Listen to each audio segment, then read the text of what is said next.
still believe. Today's show co-host Savannah Guthrie in her latest Instagram video appealing to those holding her mother. It is never too late to do the right thing. The search for 84-year-old Nancy Guthrie has been going on now for over 2 weeks. DNA from a glove found near Nancy Guthrie's home is being analyzed. Authorities want to determine whether it was worn by the masked armed man seen in door cam video on Nancy Guthrie's front porch the night that she disappeared. Secretary of State Rubio has met with Hungary's Prime Minister Orban. The two countries seal a civilian nuclear cooperation agreement.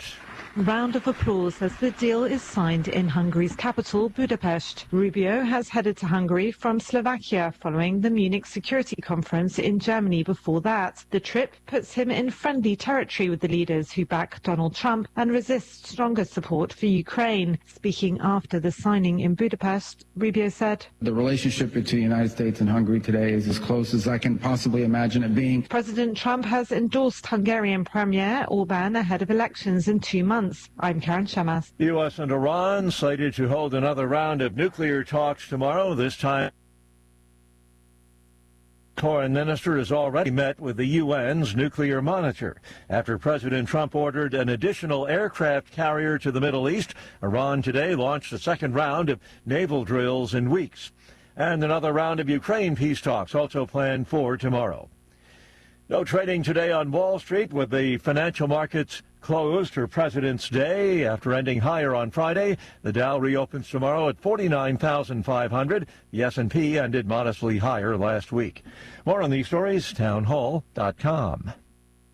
The following is a real-life story from Trinity Debt Management. I had a lot of credit card debt, and it stressed me out. But what I thought was a solution turned out to be a problem. I kept hearing ads about debt settlement that seemed too good to be true. And actually, it was.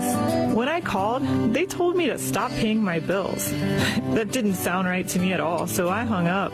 Later, I found out that debt settlement is bad, real bad. Then I learned that there is a right way to pay off your credit cards. It's called a debt management program from the great team at Trinity. Trinity had a plan. In the end, I paid off my bills, I saved thousands, and I even improved my credit score. If credit card debt has you down, call Trinity at 1-800-990-6976. My name is Heather. Please forget debt settlement and remember Trinity Debt Management. 1-800-990-6976.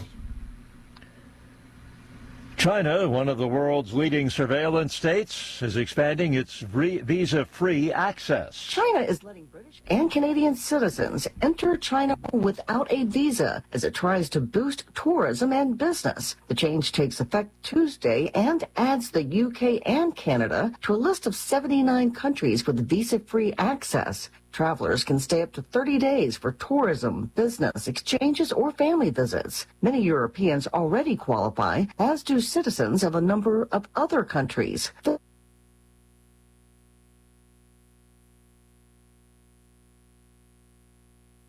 Outside the court, the understanding is it's still too early. The BBC's Katie Watson. Iran's foreign minister has held talks with the UN nuclear watchdog in Geneva a day before a second round of negotiations between the U.S. and Iran. News and analysis, townhall.com. Young Western Conference stars stole the show at the NBA's revamped All-Star Game. Anthony Edwards won the Most Valuable Player award while leading his Stars team past their fellow Americans on the Stripes team 47-21 to win the final of the NBA All-Star Game. The Timberwolves star claimed his first All-Star MVP award with a tying three-pointer in the first round robin game, followed by 8 points in the final. The mini-tournament comprised the main event of All-Star Weekend at the Los Angeles Clippers Intuit Dome. The slightly older Stripes had beaten the younger Stars on De'Aaron Fox's three-pointer at the buzzer 2 mini-games earlier. I'm Geffen Coolbaugh. LeBron James still has not decided whether his unprecedented 23rd NBA season will be his last. The 41-year-old James again confirmed that he is not on a farewell tour this season with the Los Angeles Lakers. More on these stories, townhall.com.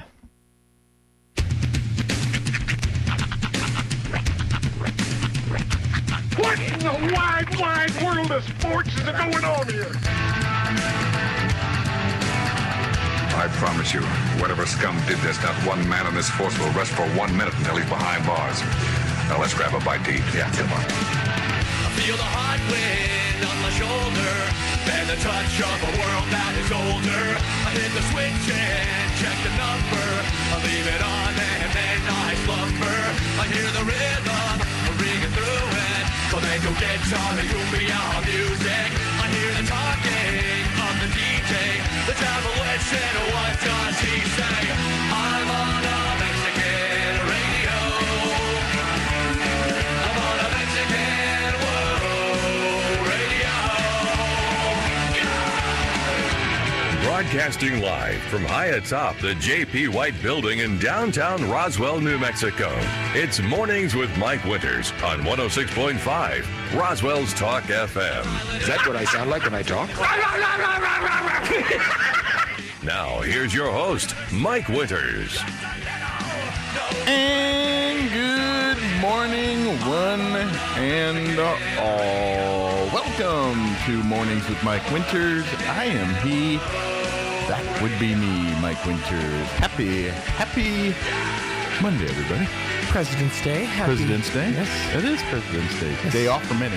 Enjoy staring at the backside of your eyelids, for those of you who are in the school system. Yeah. Yep. Probably no banks and all that. Probably not open today. None of that. So, no mail. Yeah, no mail, no female, no banks. But they have sales on furniture. Hang on. I ain't got no cigarettes. 2 hours of pushing. Actually, no, the song that's stuck in my head today is Luck Be a Lady to Me. Yeah, you guys are leaving later. That's right. This week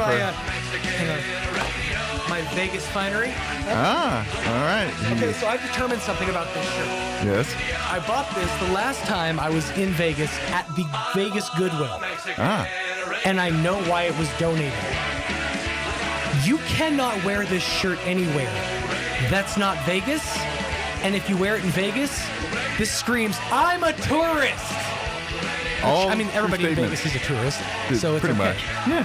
But that being said, this is like an only like Vegas shirt because I bought it. And I'm like, when am I ever gonna wear this in Roswell? Who do I think I am, Digger? Yeah. I can't pull off that look. Oh, the other day it was great. He came in to cut a couple of ads, and he was in a full-blown Fred Flintstone top. Yeah, I've seen him do the Flintstone. He does. I feel like there's a SpongeBob one too, maybe. Yeah, I mean. Yeah, there's a couple. I am jealous of that man's shirt game for sure. Well, they're all like Temu shirts, right? Allie. Allie. Yeah, he gets all his stuff through Allie. Same thing, though, yeah, right? pretty much. Okay. Because AliExpress is like we have Temu at home. Yeah, that puts things into perspective. But yeah, so they're all kind of like the same style shirt, just different patterns. Yep. But like, he actually brought some a couple years ago to a party. Yeah. And I think I still have one in my closet. I may. I'm not gonna be lying. I did a cleansing because I got smaller.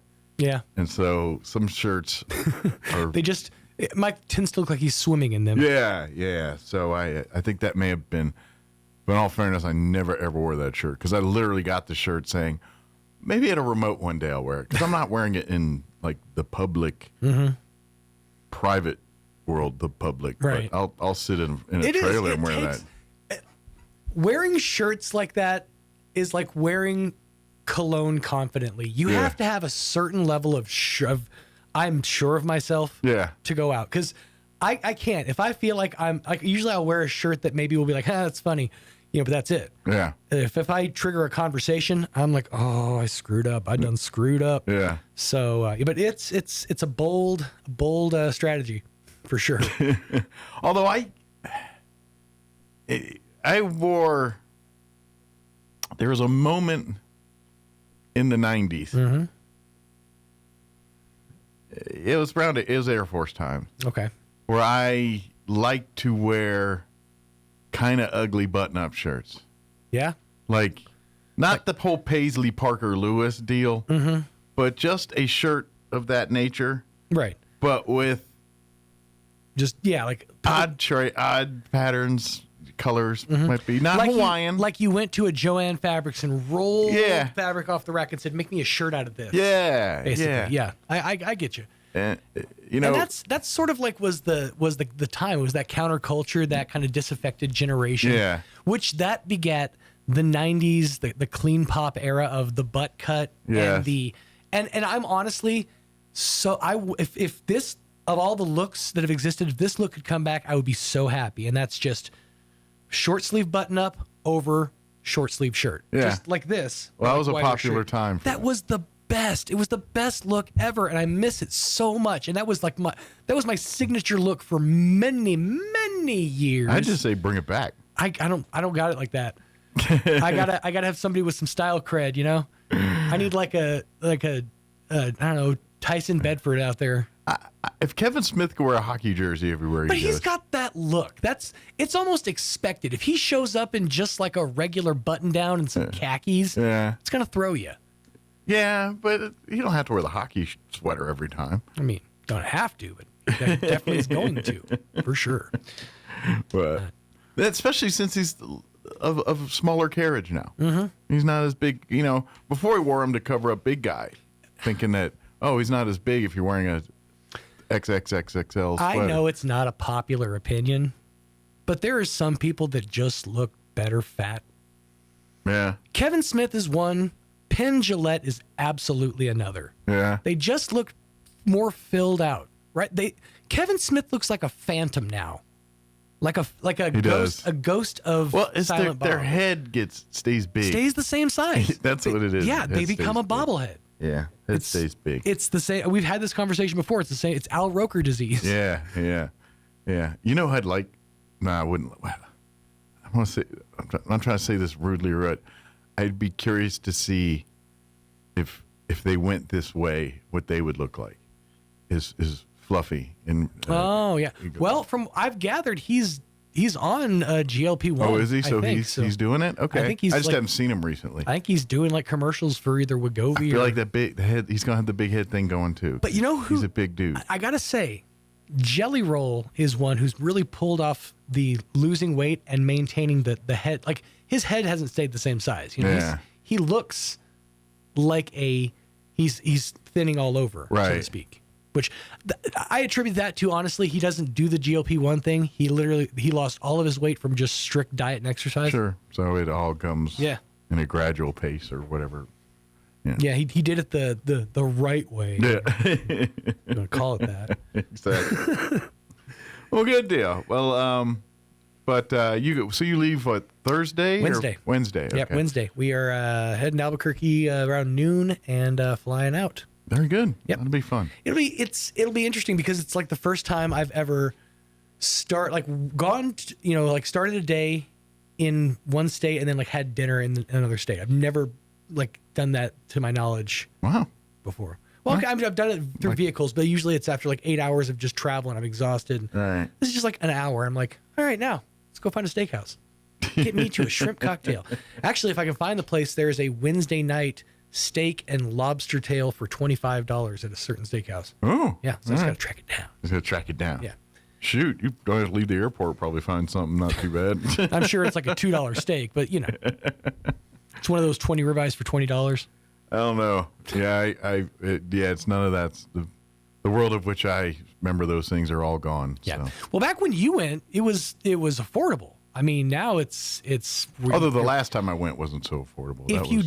If you don't do your homework and like utilize the discounts that are available to you, it can be very, very expensive. Yes. But we found a lot of workarounds this time. Well, I'm wondering if prices have come down somewhere. Well, because tourism's down. They said it was down like 17% year over year, something like that. So yeah, they're getting, at this point, they're starting to be like, okay, come on back. Wait, maybe we didn't mean to charge you $30 for a $10 Happy Meal. Exactly. Yeah. All right. Well, let me give you a rundown for today's show. We do have a full slate for you. We're going to this hour here in just a few minutes. We're going to have members of the Roswell Robo Squad Elementary Team join us here, and we're going to talk a little bit about what they do as robotics. That's the robo thing. I'm pretty sure. Yeah. Well, domo arigato, Mr. and Mrs. Robotos. I didn't realize. But we're going to talk a little bit about what they're up to, some of the competitions. Nice. They had a fundraiser earlier here, but we'll see what else we can do to help them out on that.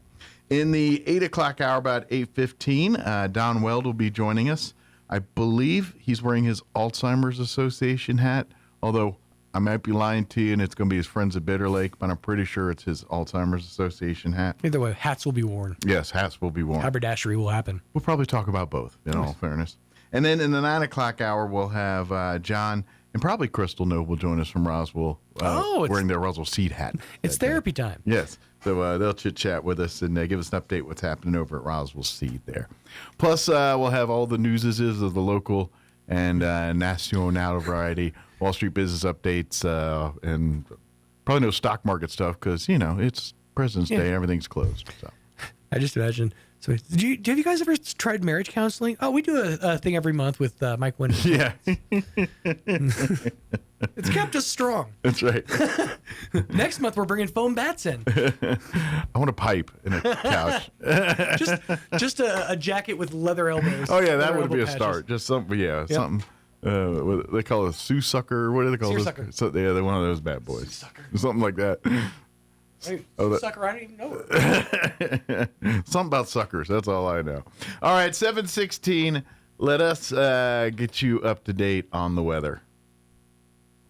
I'm meteorologist Steve Hamilton with your Pecos Valley weather. Some clouds around the Roswell area today, but sunny for Carlsbad and Artesia. Pretty warm. We're going up to near 80. Overnight, some clouds and mid-40s, and then very gusty wind coming our way on Tuesday. Ahead of a low pressure system, we'll have sunshine, wind gusting to 50 miles an hour tomorrow. Highs will be in the low 70s, sunny and 70 Wednesday. That's your latest forecast. I'm meteorologist Steve Hamilton. Thank you, Steve. Well, I was going to read you the weather, but my computer locked up here, but I can try to do it before I have to reboot this bad boy. Today we are looking at a warm day, increasing clouds, a high near 80. Winds are going to be out of the south 10 to 15 miles per hour. Tonight, mostly cloudy with an overnight low of 47. Southwest winds 10 to 15 miles per hour.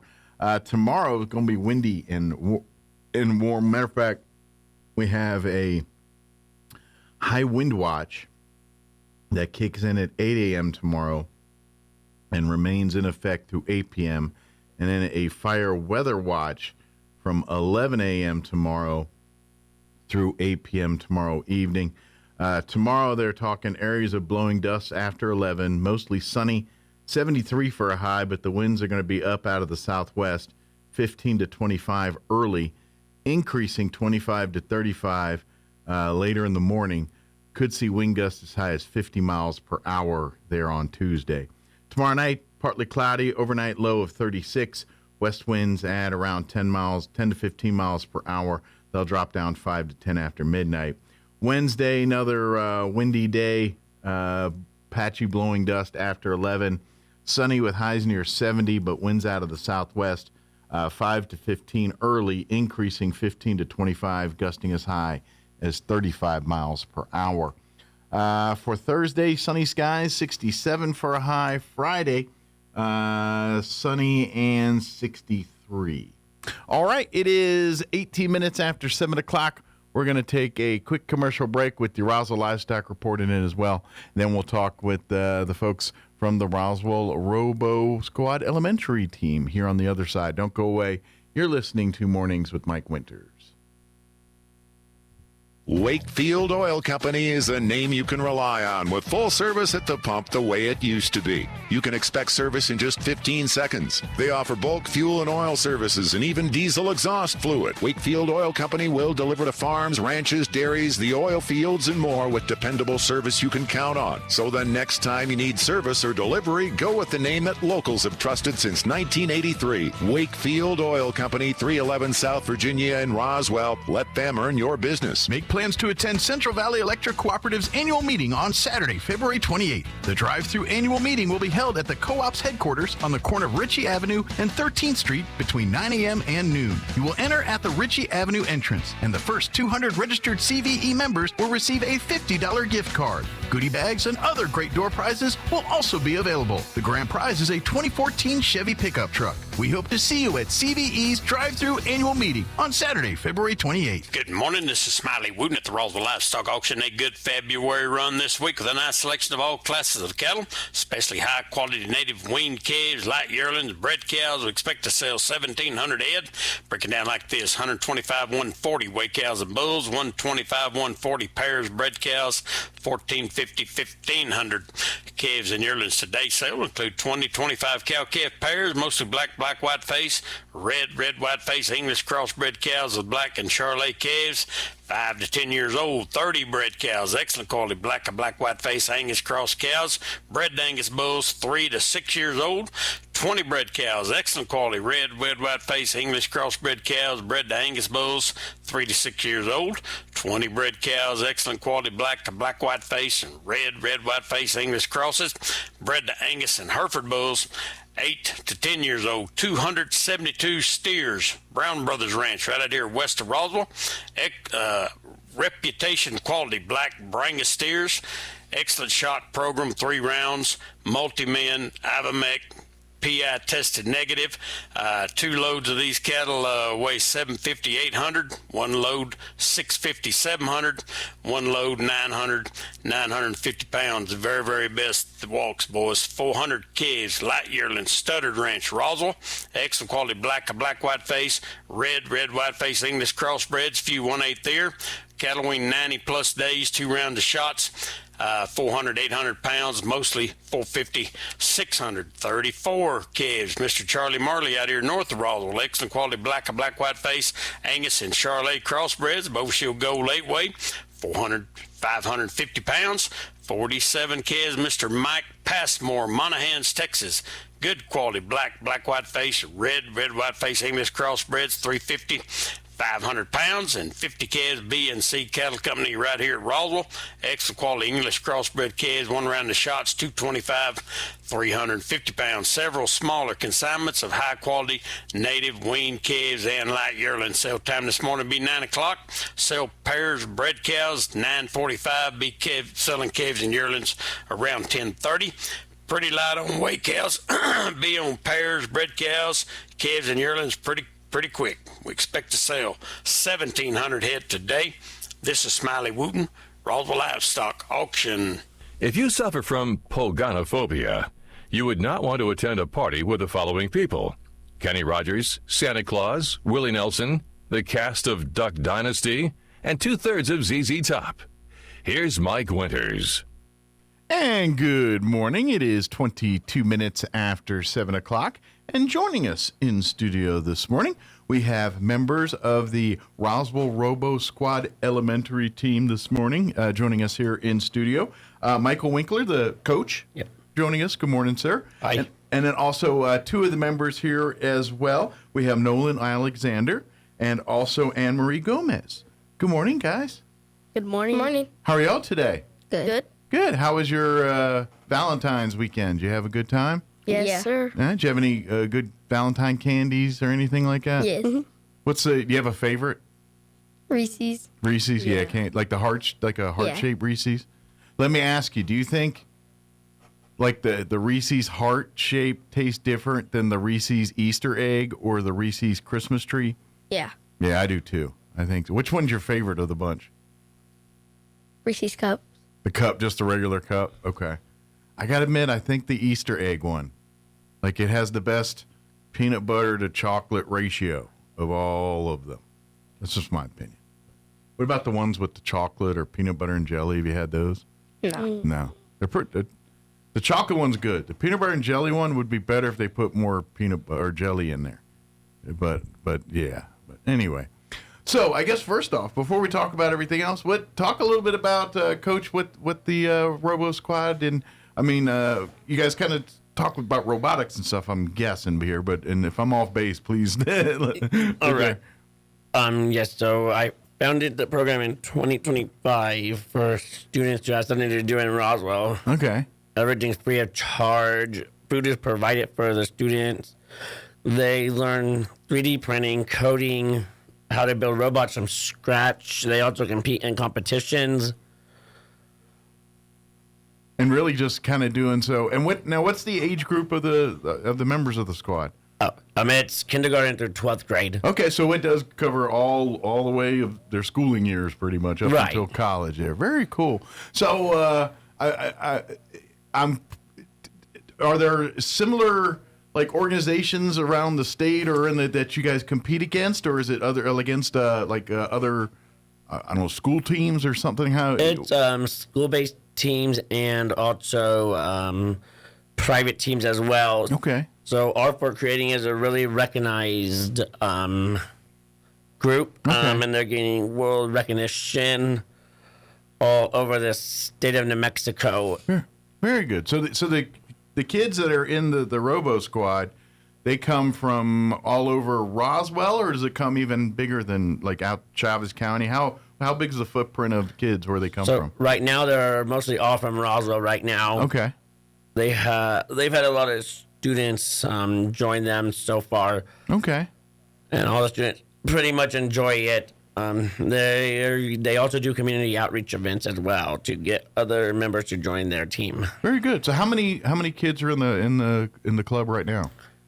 For my elementary students, I have about 11, and for my high school, I have about 59. Okay. Very good. And now, how long has this club been in existence? Since last year of September 2025. Okay, so it's not even a year old yet here, basically. Right, and they were recently featured on Carrie News 13 a couple months ago. Nice. Very good. So it's growing and growing. How long have you guys been a part of it?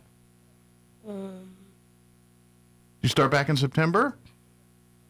Or was it more like a month ago? I've been in here about like almost 2 months. Okay. Very good. So you started like at the beginning of the year, maybe?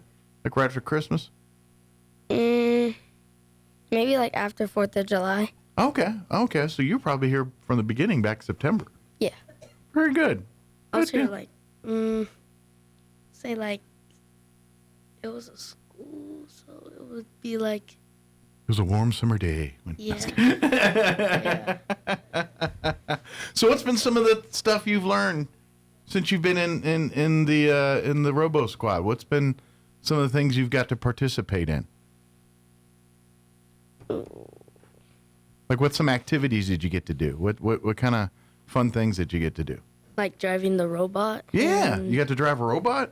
We went to a competition in Rio Rancho. Okay. And then we got the judging award for hard work, teamwork, and effort. Nice. Cool. What did you have a project you guys had to do? No, so our robot, we have to drive it, and so what we do, there's pins and beams. Okay. And we can stack the beams, and so or you can just get 2 beams to touch while your robot's touching them to get points. Okay. So we couldn't really stack the beams, but we got it a few times. So most of the times we had to get the robot to touch 2 beams so we get points, and we ended up tying every match. Oh, very cool. So it's kind of like using the robot to try to build something or try to, achieve a feat of some kind. Very cool. So you get to, is that the first time you ever got to drive a robot? Was during to doing this? Yes. Yeah, was that pretty cool? Yeah. Was it fun? Yes. Yeah. Is it kind of like you have like the sticks that can control like the arms, or how does it work? So there's a controller. Okay. And then the robot has little claws that go up and down. Okay. And then we have sensors and a brain. So the brain is how it how do I say this? The brain is how it functions. Okay. The brain has to be on so the robot moves, and then the sensors is how it helps it move. I got you. Okay. So the brain's kind of running the show, but the sensors are feeding the brain saying, hey, there's a thing over here, or there's a, something over here you got to watch out for, that kind of deal. Yeah. Gotcha. Pretty cool. So are you a person that likes to get in there and learn about, some people they'll get an old clock or an old phone or something and want to tear it open and start looking into it. Are you kind of like that? Yeah. Yeah. How about you? Do you like doing that kind of stuff? Kind of fun. Do you get to do that kind of stuff sometimes? Just seeing what's, how something's made, how it ticks? Yeah. That's pretty cool. You gotta learn how to make it better, right? Good deal. Excellent. So now, as far as I imagine, depending on the age groups, the high school working on probably more advanced STEM-related projects, the elementary on a probably less complicated level on some of that stuff. But do they work? Is it kind of in the same areas, or is it completely different categories and things that they work on? So the high school is working on different stuff, and then they also compete in Best Robotics, and Best Robotics is actually in September. So Best is mostly for the high school students. Gotcha. Okay. And do they actually get to where they're building some kind of robot to perform a specific task to do something? Oh, yeah. Last year they actually won. They went to competition for the best, and they won 4th place in the engineering notebook, 2nd in robot design, and 3rd place in the judging award. Okay, very good. So that's what you guys probably want to do at some point, right? Start building robots and doing it. Yeah, we ended up building a robot. The robot that we used at that competition. Okay. So that was your first one, huh? Yeah. Good deal. Now what? What's the next one going to be? We're going to use the same robot, and then we're going to go to the middle school competition and use a more upgraded robot. Okay. Yeah, I'm not going to lie. A show that I have enjoyed since I think it came out it was about 25 years ago. It's way more advanced now, but like BattleBots, the show BattleBots. You ever remember that? You've ever seen it on TV? No. Well, it's basically they get engineers and geniuses and they build these fighting robots, and then they put them in this arena and they fight, and they have like hammers and saws and hammer flaming shooting out of them. They got all kind of stuff, but it's a whole competition. And now they've gotten to big levels where there's where I even think they do it in some like schools and things now, where they've got youth BattleBot programs. But I remember it was a show on Saturday afternoon with a wrestler named Mick Foley hosting it. you know what I'm talking about on it? Yeah, exactly here. But well, maybe that's something you guys will check out one day, is all that kind of stuff. Funny you say that. It's in the upper levels of high school. Okay. The push and pull and all that different type of events that they have. Each category has an event that they have to, like theirs was called Mix and Match, where they had to stack and create points as they stack different variations. Gotcha. Different color codings and different and creative designs calculate more points, right? Okay. And so that's what the goal is. But in the older high school events, it's almost like BattleBots, because they're fighting to get their color or their as many items objects. Okay, so it gets a little more full contact in that one. It does. Gotcha. It's pretty cool and amazing I think it is that amazing. they built these robots and programmed them, coded them, and they also do design and they also do automated programming, right, Coach? Right. Okay, very cool. Well, good deal. So now I know this isn't all free, and so you guys are doing fundraising to try to raise money to get these youth to the various competitions and cover the expenses it takes to put a team up for a weekend at an event or something like that. Talk about some of the fundraisers that you guys are doing right now. So we're doing a bake sale today. Okay. At Business Notions on Main, just down the street from here. Yeah. Just like right there. Yeah, right here downtown here. Yeah. Good deal. And what time is your bake sale? At 10 a.m. to 3 p.m. 10 to 3 p.m. today. So if you come downtown here by Business Notions, come on down and they can purchase some baked goods. What kind of baked goods are you guys going to have to sell? Cupcake, cookie, brownies, and like little like fudge things. Okay. Like they have whipped cream and like banana pudding. Okay. Like like a parfait kind of deal or whatever they call those? Yeah. Okay, very cool. And that's from 10 to 3 today here at Business Notions, right? Yes. Cool. So bring a big wheelbarrow full of cash and come hungry, right? Yeah. And buy 2 of everything, so because you're going to eat one on the way home, and then the other one might actually make it home. So that'd be the way to do it. And then all the money goes back to the Robo Club, right? Yes. So it helps for your trips. Now, are you guys doing the bakers? You doing any of the bacon? You guys doing any bacon? No, I'm the cashier. No. Oh, you're the cashier? No. Did your parents help with the bacon? No. No. Hers did. Nice. Okay. What's your favorite thing do you bake with your parents? Mm-hmm. 'Cause that's a lot of science there. There is so much science in bacon and all that chemistry and all that good stuff. So good. What do you like to cook? Yes. What's your favorite things to cook? Eggs. Eggs. There's people that spend, I think, their whole life studying the way to make the perfect eggs, omelets. Literally, there's hours of TikTok videos of people trying to fold eggs the perfect way. It's just, I think it gets a little overkill at some point, but that's just me. But good deal. So you like? What's your favorite way to cook eggs? Scrambled eggs. Scrambled. You put like cheese or any chili or anything in it? Just straight up salt and pepper, maybe? Yeah, salt. Butter. Gotta have a lot. No butter? No butter. Oh. See, that's why I'm old and fat, though. And we'd put butter in everything when we were growing up. You put an egg, there's 8 pounds of butter in there. So. Very good.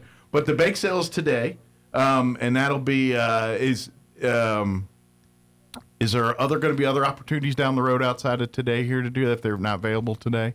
Yes.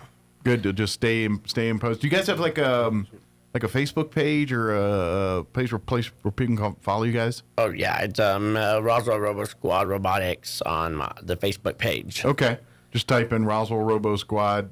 Maybe type in NM in there, and that should pop. In case there just happens to be a. And they also happen to have a website at RoswellRoboSquad.org. Very good. So you go in and do that, follow, and look at that. There you can learn a little bit more about where the organization goes, what they do, and something like that. So when that way you can know to buy twice the amount of brownies and cupcakes and things here today. So good deal.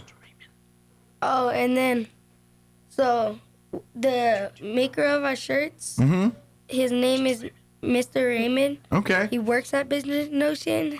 So these are the shirts that for those that are watching on the video, they can see the Robo Squad T-shirts, which are pretty cool. They got the it's kind of like a Roswell Robo Squad with it's in kind of a shield, and then they got the alien face with the it's like the it's like in like engineering parts. Yeah, exactly. It was kind of like a Matrix-y thing going on. And we're also at the big sale. We're also selling shirts. Okay, so you can have one of these for your very own if you'd like. Yeah, they're different. Good. Oh, yeah. These are team shirts. The other ones are supporter shirts. Are probably different colors, kind of thing. Okay, but do they have the cool logo? They have a robot, just like a robot. Yeah, okay, they get their own cool logo. Yes. Like a special one, like for being a fan. Gotcha. Very cool. A collector's item. Yep, exactly. Yeah, exactly. Good deals. But you only can get it exclusively at the bake sales, right? Yeah. That's why that makes it hard to get, because they're exclusive. Yeah. You got to sell it that way. So, but if you want to come check them out, come to Business Oceans today. Come ready to have a cupcake or 12, and then check out the T-shirts. Are they both? Can you get long sleeve or just and short sleeve or short sleeve or short sleeve? Yeah, well, it's smart. It's New Mexico. You're mostly wearing T-shirts around here anyway. So very good. And then when's your next competition? On January 26th on January 30th to. Hold on. I would say it's February. Yeah. February 27th, 26th through 30. 28th. Or 28th. Yeah. Okay, so it'll be here just in a couple weeks. Yeah, they qualified for this competition on the last competition when they were awarded the Judges Award. Okay. They were qualified them to compete in this. Is this the state, right? Yeah. The state VEX competition. Okay. Championships. Very cool. That's awesome. Good deal. Now, we talk about, coming out and supporting by buying baked goods and buying T-shirts and things. But if you're a business or organization or just a person that really loves what this organization does and wants to support it, there are sponsorship opportunities. $100, $200 business sponsorship events where you do get a little bit of swag and mentions and advertisement for doing that.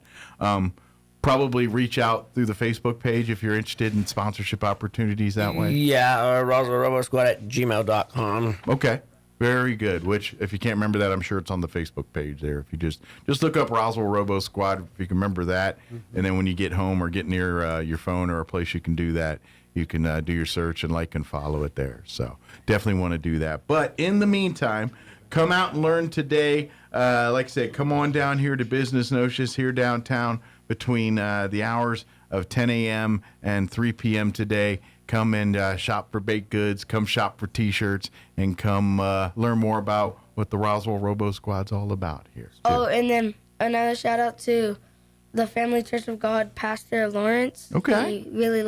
He lets us use the church as a workshop. Very good.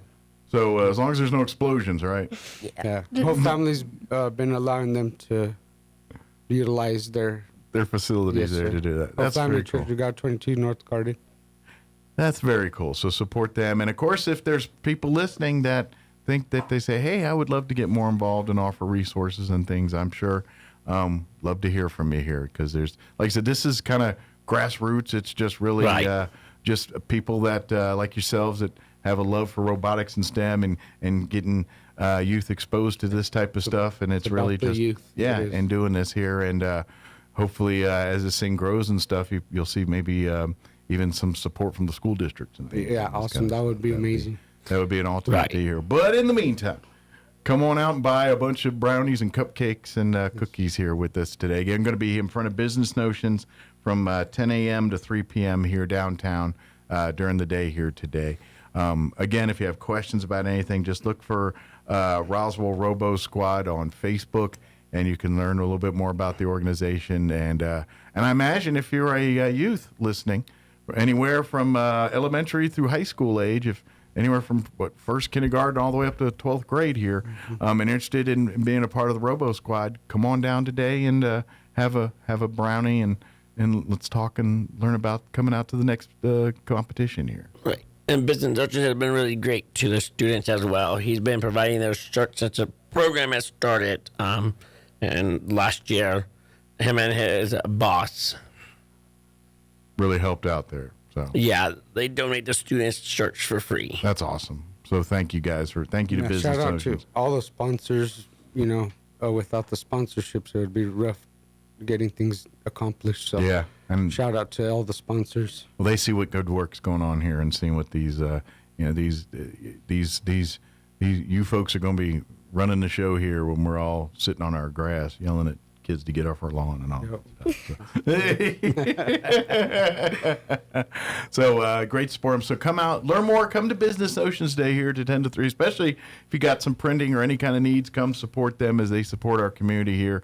And but come and if not, come support the Robo Squad and enjoy delicious baked goods and make sure you pick up a T-shirt as well too. Yeah.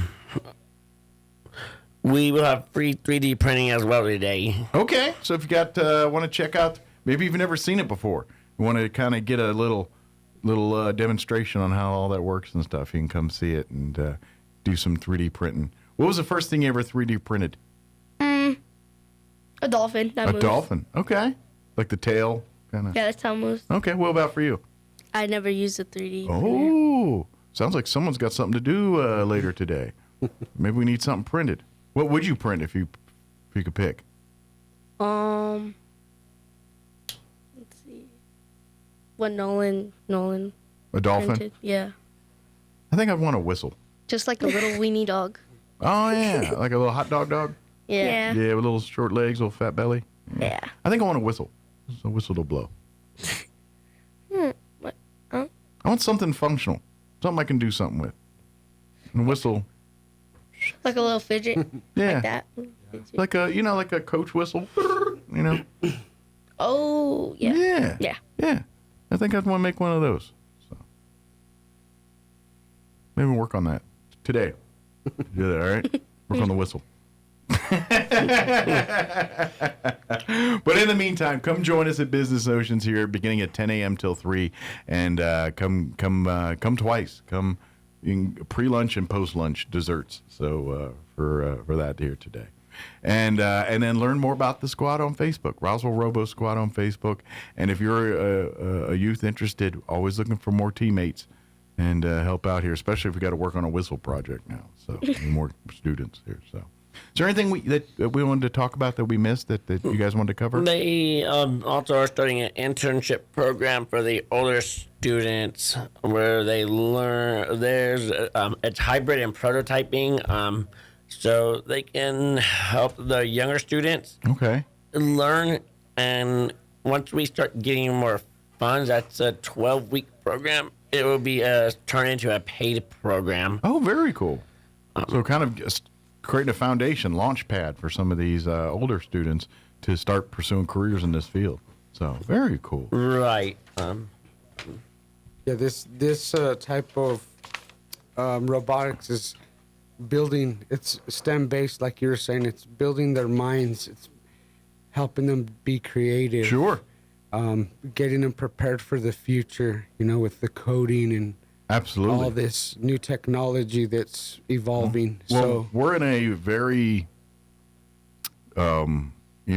momentous occasion in this world and history where, it to be honest, it could go in many directions. Right. It's the Wild West of this world right now, and we're going to need sharp young minds to kind of do the right thing with it and take it in the directions it's supposed to go into, and the things for good instead of the things it could potentially be. And a lot of these programs that Coach is trying to get going will be, accredited, hopefully that will be decorations to their, academic record as well. Absolutely. And so I know that having been involved and around other bright minds really helps as well to challenge their minds, So. Absolutely. So support it.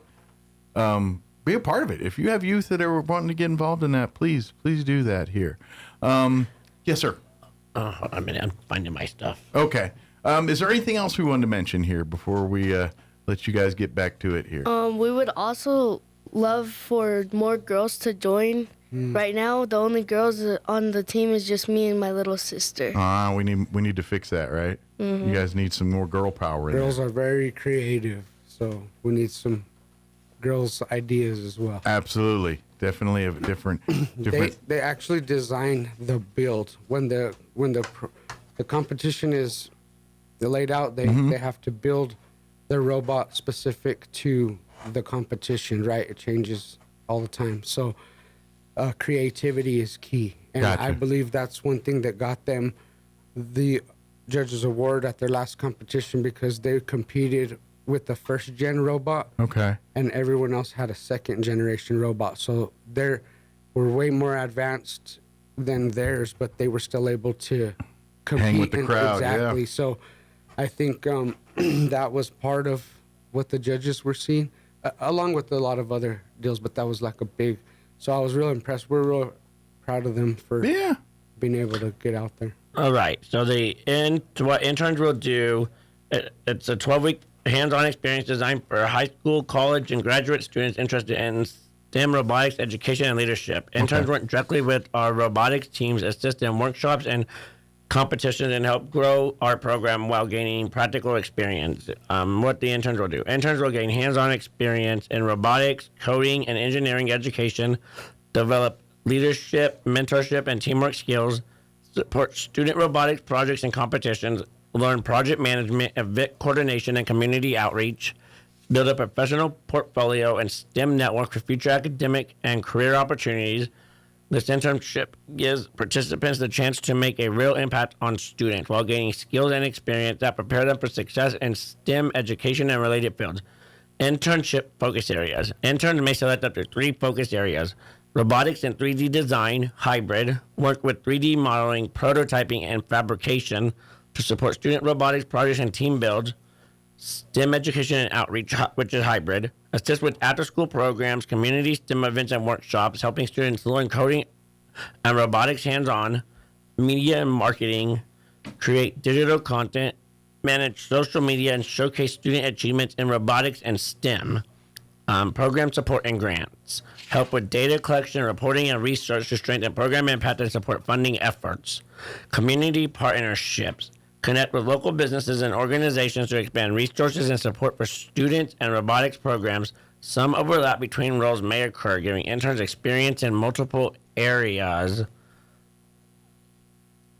On the mission of the team, our goal is to provide a safe and supportive environment for all kids K through 12 to explore the exciting and growing world of robotics and AI. We offer our year-round program at no cost to families and provide everything students need in our program, including team shirts, meals, snacks at meetings, safety training, and lots of fun. Sponsors and donations from our students are grouped by age and participate in many challenges, fun nights, and competitions. Our vision is to create a place where all students learn STEM, foster their creativity, learn leadership and team building skills while having fun. Our future is bright, and we plan to expand our program beyond robotics to include the 3D printing, engineering, design, and AI. So the STEM pipeline.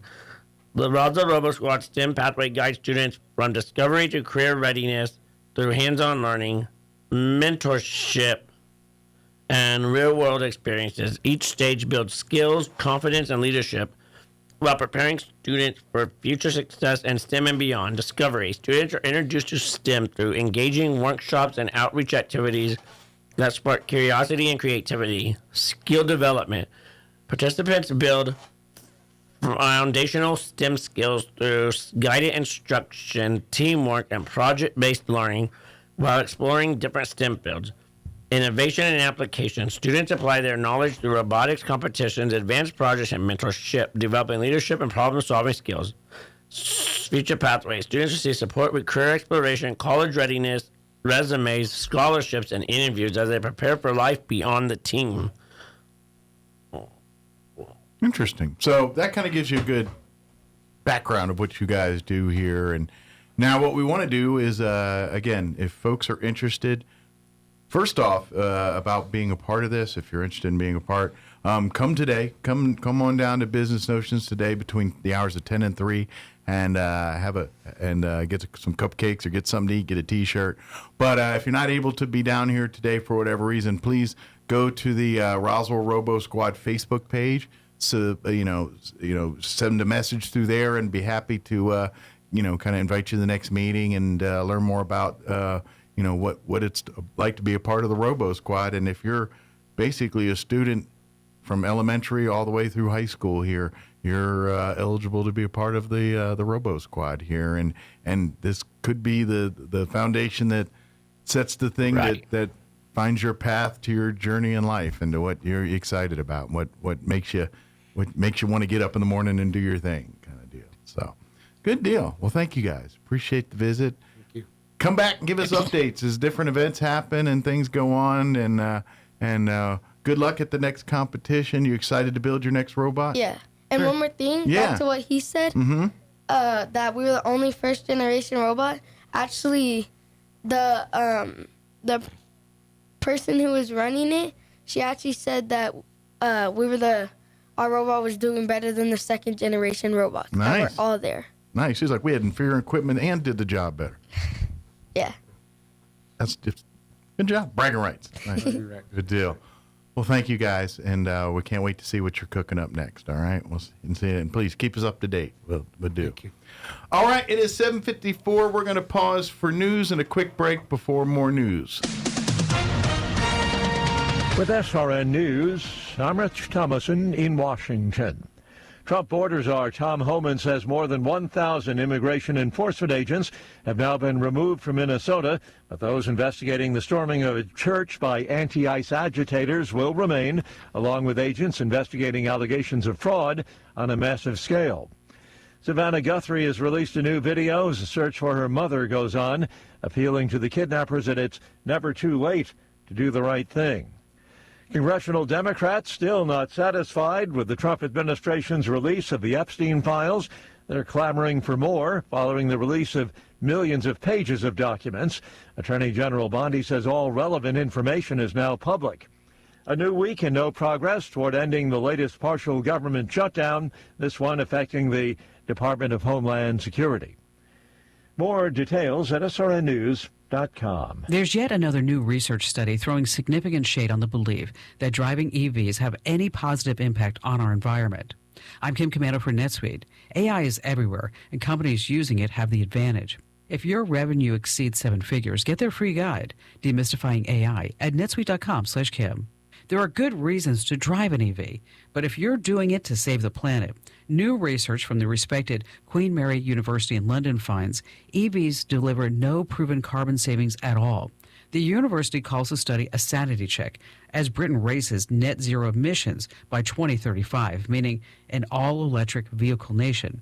The study points out fossil fuels still power many electric generating stations. As more EVs are added to the roads, power station loads increase, as does its carbon output.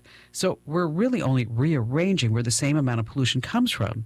If you want an EV, buy one, but you are not saving the environment. Get my newsletter at getkim.com. Every business is asking the same question. How do we make AI work for us? The possibilities are endless, and guessing is way too risky. Sitting on the sidelines is not an option. Your competitors are already making their move. This is exactly the solution I turn to. With NetSuite by Oracle, you can put AI to work today. As the #1 AI cloud ERP, trusted by over 43,000 businesses, it brings your financials, inventory, commerce, HR, and CRM together into one single source of truth, making your AI smarter. It doesn't guess, it knows. It automates routine tasks, delivers insights, cuts costs, and powers fast AI decisions. Now with NetSuite's AI connector, you can take the AI you already trust and connect it straight to your business. This is not another add-on tool. It's built into the system that runs your business. NetSuite helps you stay ahead. If your revenues are at least 7 figures, get their free business guide, Demystifying AI, at netsuite.com/Kim. The guide is free to you at netsuite.com/Kim. That's netsuite.com/Kim. Artesia General Hospital presents Healthy Living Tips for the fall and winter seasons.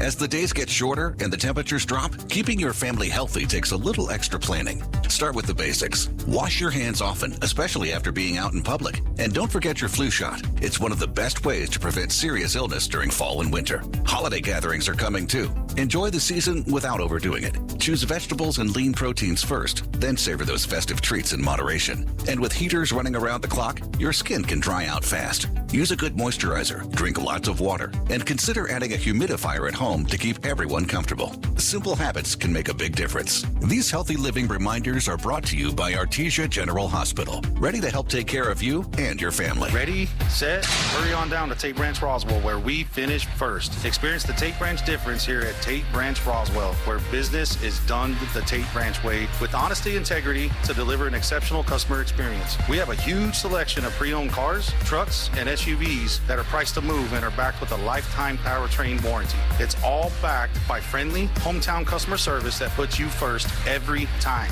So don't wait. Head on down to Tate Branch Roswell right here at 2000 West 2nd Street and drive home happy today. Tate Branch Roswell. Come experience the world-class experience you have been waiting for. You've got questions about college. Eastern New Mexico University has the answers. Join us Saturday, March 21st for the Spring Open House in Portales. It's your chance to meet faculty, talk to current students, and learn more about financial aid, housing, and more. We'll have plenty of awesome door prizes, including several $500 scholarships. Don't just leave with a pamphlet, leave with a plan. Come experience ENMU in Portales. Register now at enmu.edu/open house or call 575-562-2178. Your fingernails grow faster on your dominant hand.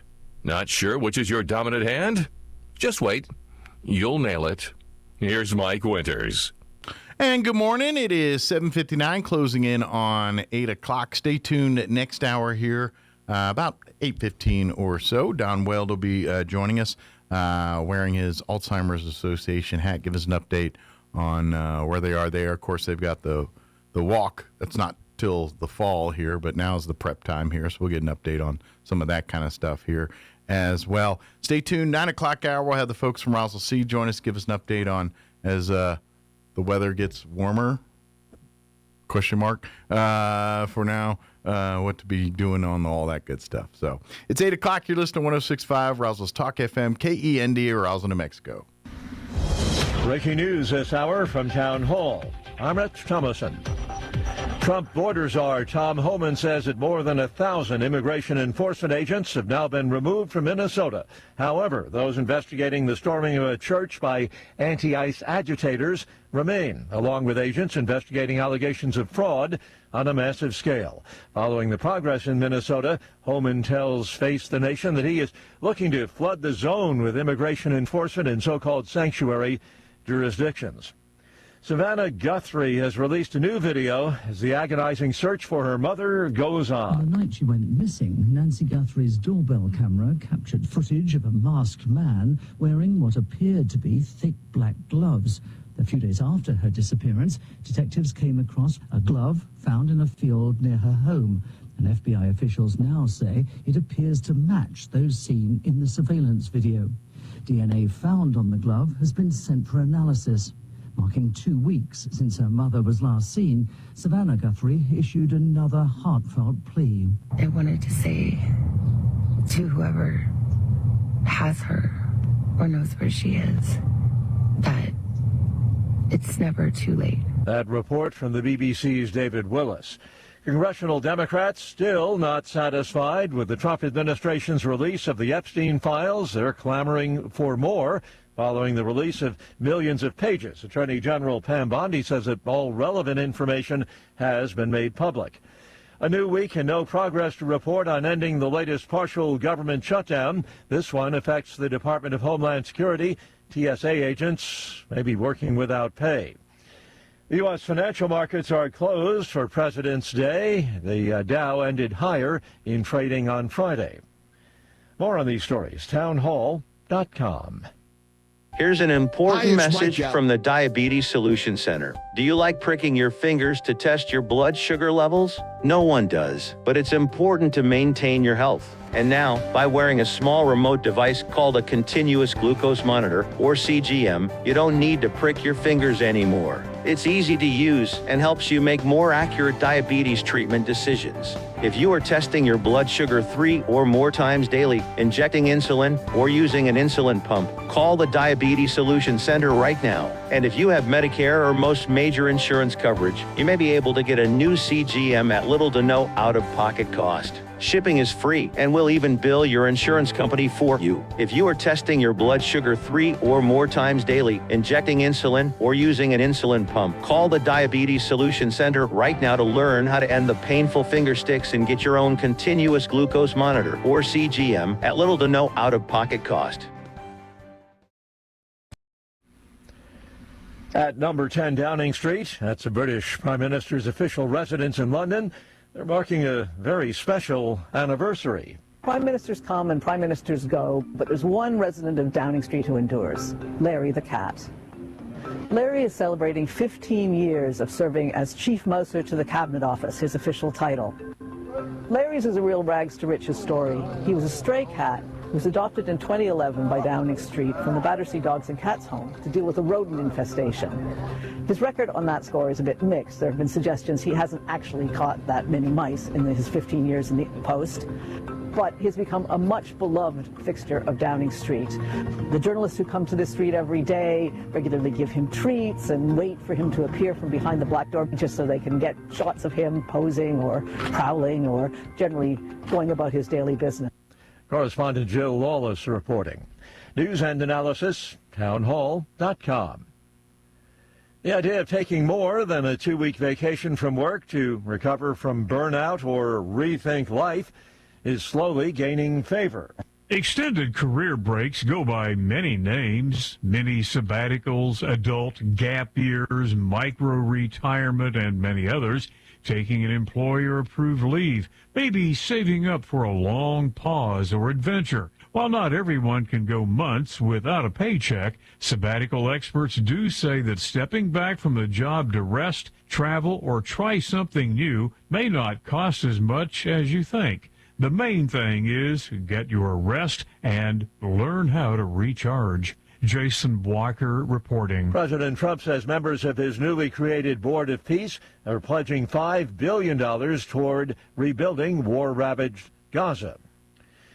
More on these stories at townhall.com.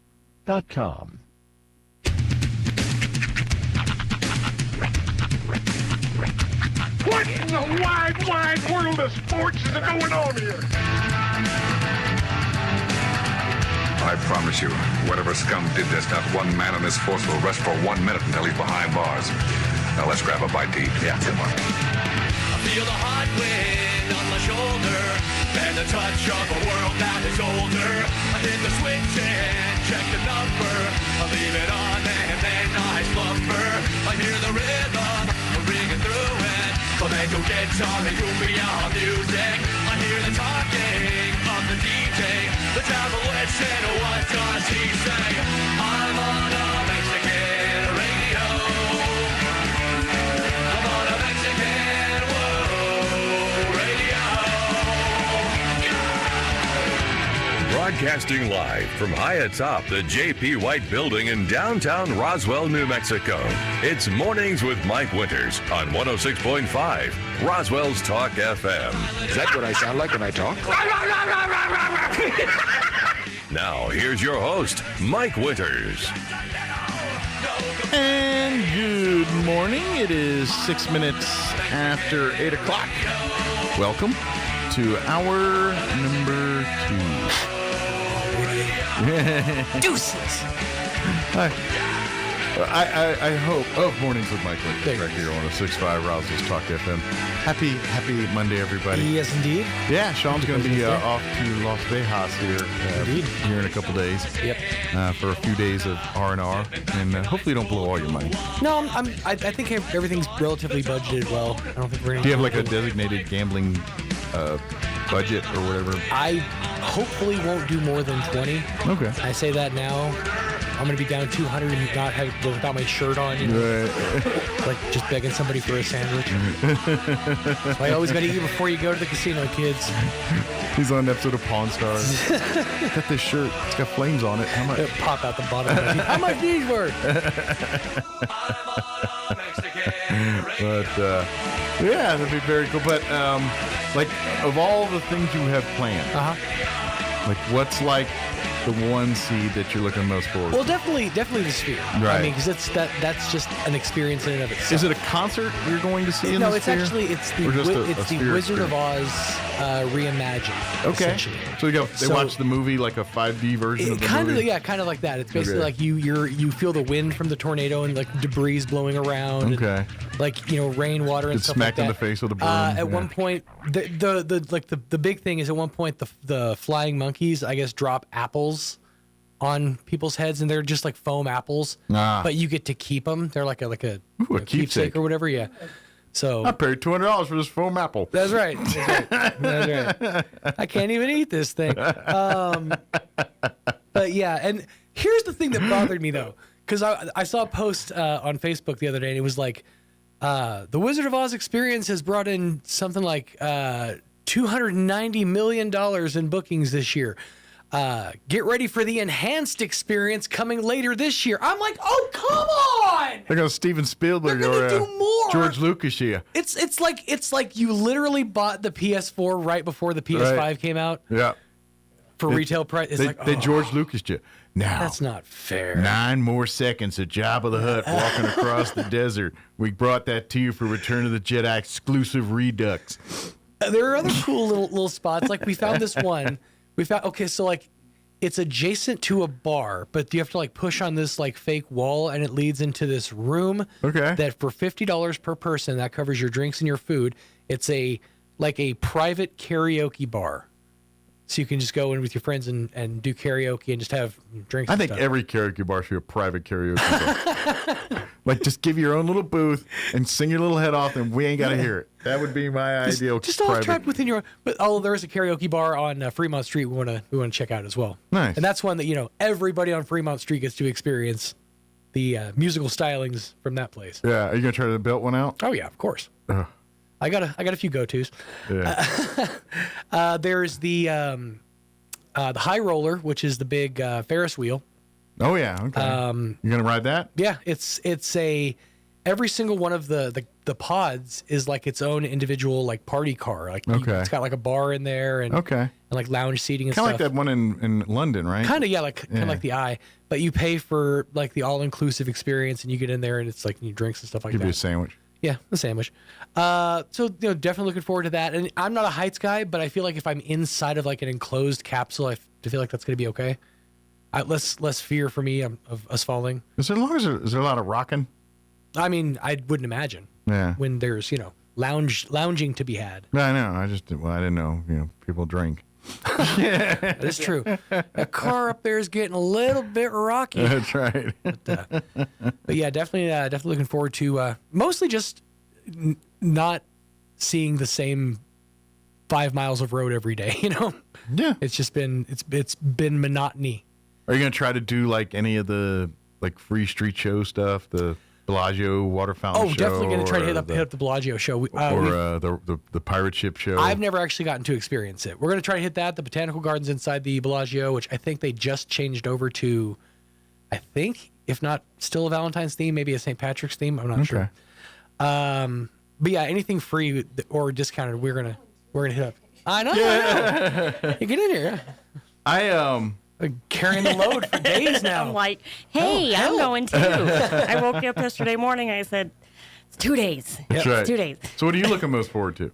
The Wizard of Oz. That was the whole reason. To go do that. That was the main reason, not the whole reason, but the main reason was Wizard of Oz. Well, isn't there like a museum in the Sphere too? Like there's like a whole. It's okay. Or is that another tour, like a How the Tour is Made tour? This is the part I'm less excited about. There's a whole like 2-floor dedication to AI and robotic technology. Yeah. And there's like a couple of our friends are real excited about the thing where you go in and you like takes your 3D photo and it like puts you into a thing. I'm like, I don't want to do that. Okay. I've actively been avoiding AI learning my likeness. That so reminds me of a kid when I went to Epcot Center in Disney World. And they had like the way Epcot Center is set up is there's like the old world part with all the countries and crap. Right. But then there's like the future world that's kind of got the ball and all that. Well, one of the deals was talking about dinosaurs and like fossil fuels and all that. But I remember like you sat in this big moving theater thing, and then the moving theater carried you into the dinosaurs, and you could see the dinosaurs. Right. Problem was, you had to sit through like a half-hour, like lecture film on fossil fuels because this whole project was brought to you by Citco or and I was so excited to see the dinosaur, but so bored. I literally by the time the dinosaurs happened, I want to go eat a churro at that point. I'm done. I think it's ExxonMobil is actually the one who's. I hope they got rid of that thing. That was just the world of tomorrow. I'm a kid on vacation. Last thing I want to learn about fossil fuels. Jeez. Well, there's some pretty cool museums that we're going to hit up. Yeah. You're going to hit like the Mob Museum? We want to try to go to the Mob Museum. That'd be a thing I'd kind of like to do. Like you said, Bellagio, I think our motel's right across. See, and that's for me. I stayed at the Flamingo there one time. Right. And it was literally the way our hotel room was set up.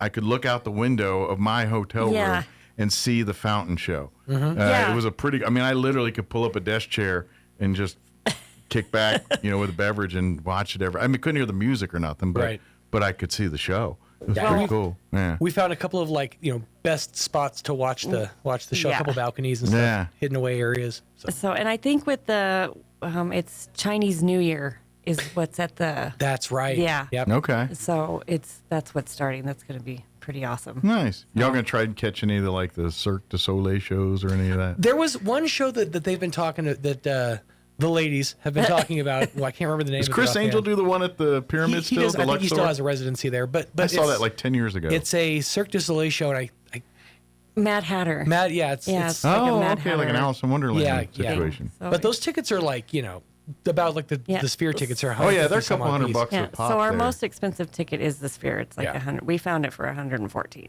Okay. Normally $175.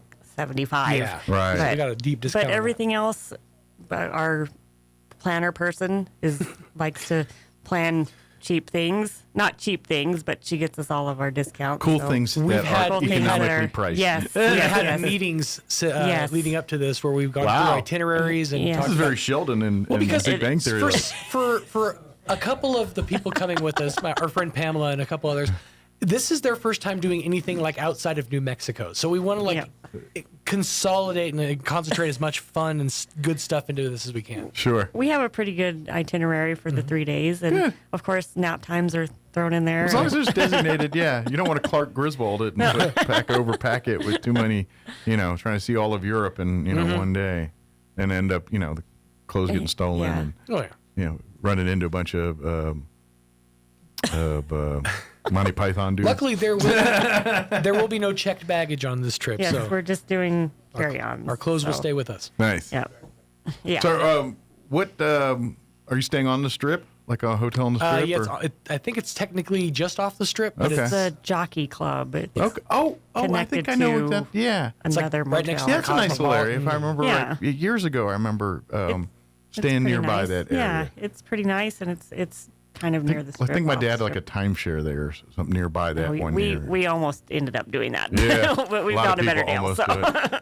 I remember sitting through. I thought I was going to get jumped by my Russian mafia. Oh, they get dark. Yeah, there was literally a guy with a Russian accent in a dark room with a spotlight and old government furniture. One guy over in the corner just pulls up pictures of your kids. Yeah. It'd be a shame if something were to happen. Right. Well, that was how we were planning on going to make it cheap, and then we're like, no, we're not going to sit through because it's brutal. It entailed me and Misty going to this timeshare meeting and everybody else sitting with their bags while we were done, and then getting a room. Yeah. So no, nothing. We found another way. We found another way. Yes. It's brutal. Yeah. I will never ever do that again. And that was all because wife got lured on Vegas Strip. Free show, come check out the free show. And it was not even a good free show. It was literally like a series of oddity acts. Right. Like some guy with a bunch of hula hoops and some other dude on roller skates. It was just You have to wake up and eat a baby to be evil, the kind of evil that it takes to run a timeshare organization. Yeah, it was. But I found out that there's a lot of, if you sign up for Players Club type things, you do get a lot of those free amenities like buffets, shows or whatever, just for signing up. And to be honest, even if the timeshare, if you use it often, it's great. Problem is, none of us got that kind of time to spend 6 months here in Vegas. We can't farting around out there. Yeah, But I ain't Telly Savalas. What do you think this is? Don't let the ball have food. I can't be a Players Club and Who Loves You Baby and it up in the town. Yeah, I can't do that. So. The only way I can see this being awesome is doing the National Lampoon's You Get a Car. There you go. Yeah, we were talking about if somebody wins 4 cars, we're all going to have to figure out, coordinate how to drive back. Well, if y'all come by with, one's in a... Well, they had a Viper, a Humvee. Yeah. Well, and the other thing is the flight back. It's. I love how airline travel works. The flight back has a layover in Burbank.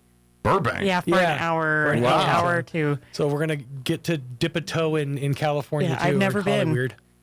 Never. You know what? Never been to California. My California experience is very. I literally spent about 2 hours in the LAX airport. And then one time I went to Yuma, Arizona for a thing, and we literally drove like a half hour to the California border and said, we're in California, and then came back. That's over about the as far as border. I've gone. That's my experience in California. I saw the Welcome to California. Yeah. And went to Reno. My wife spent a summer in California and all that. Most of my travel stories, it starts with, I was on a mission trip. I didn't really get to see much either. Yeah, so I went to an In-N-Out burger once in Arizona. That counts as my California experience. We did jump waves at the pier there in Anaheim. We'd driven by Disneyland, but it was the pier out there. But there's a little spot right there at the beach. We did jump waves, and we got in a whole lot of trouble for that. Man, don't do that. Yeah, we had to sit on the floor of the bus on the way home because we were wet. But I did it. I dipped a toe.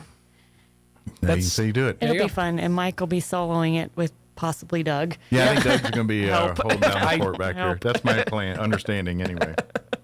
If not, we'll all just die. We're going to make this work. We'll figure it out. We'll enjoy your trip, guys. It is 8:19. Let's get you up to date on the weather. Then we'll take a quick commercial break, and then on the other side, Downweld with the Alzheimer's Association will join us. Don't go away. You're listening to Mornings with Mike Winters. I'm meteorologist Steve Hamilton with your Pecos Valley weather. Some clouds around the Roswell area today, but sunny for Carlsbad and Artesia. Pretty warm. We're going up to near 80. Overnight, some clouds and mid-40s, and then very gusty wind coming our way on Tuesday. Ahead of a low-pressure system, we'll have sunshine, wind gusting to 50 miles an hour tomorrow. Highs will be in the low 70s, sunny and 70 Wednesday. That's your latest forecast. I'm meteorologist Steve Hamilton. Hi, honey. Guess what? Now you don't have to do the dishes by hand anymore. Really? No more scrubbing pots? That's right, babe. And you won't have to hang the clothes outside in the wind either. Wait, does that mean we could finally get the new shiny refrigerator? The one with the giant freezer for my man cave? Only if it's during Bush Appliances Sweetheart Sale. Huge savings on washers, dryers, fridges, and more. Now through February 28th. Sweetheart, let's go. Visit Bush Appliance in Roswell today during their Sweetheart Sale, 111 West Country Club Road in Roswell. Because true love means never doing the dishes by hand again. Roswell Livestock and Farm Supply is your one-stop shop for farm and ranch supplies in southeastern New Mexico. With a friendly, knowledgeable team that can help you find the brands you know, including Preferred, Pearson, Purina, High Pro Feeds, Ariat, Wrangler, Cinch, Justin Boots, and more. Roswell Livestock and Farm Supply is a proud supporter of area sports, 4-H, FFA, and the farmers and ranchers of tomorrow.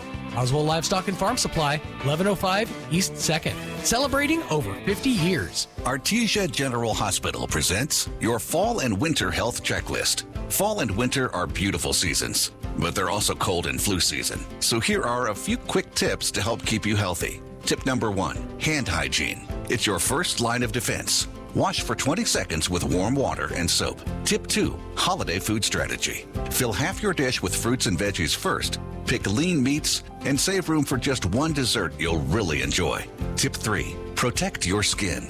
Heaters dry the air, so moisturize daily and drink plenty of water.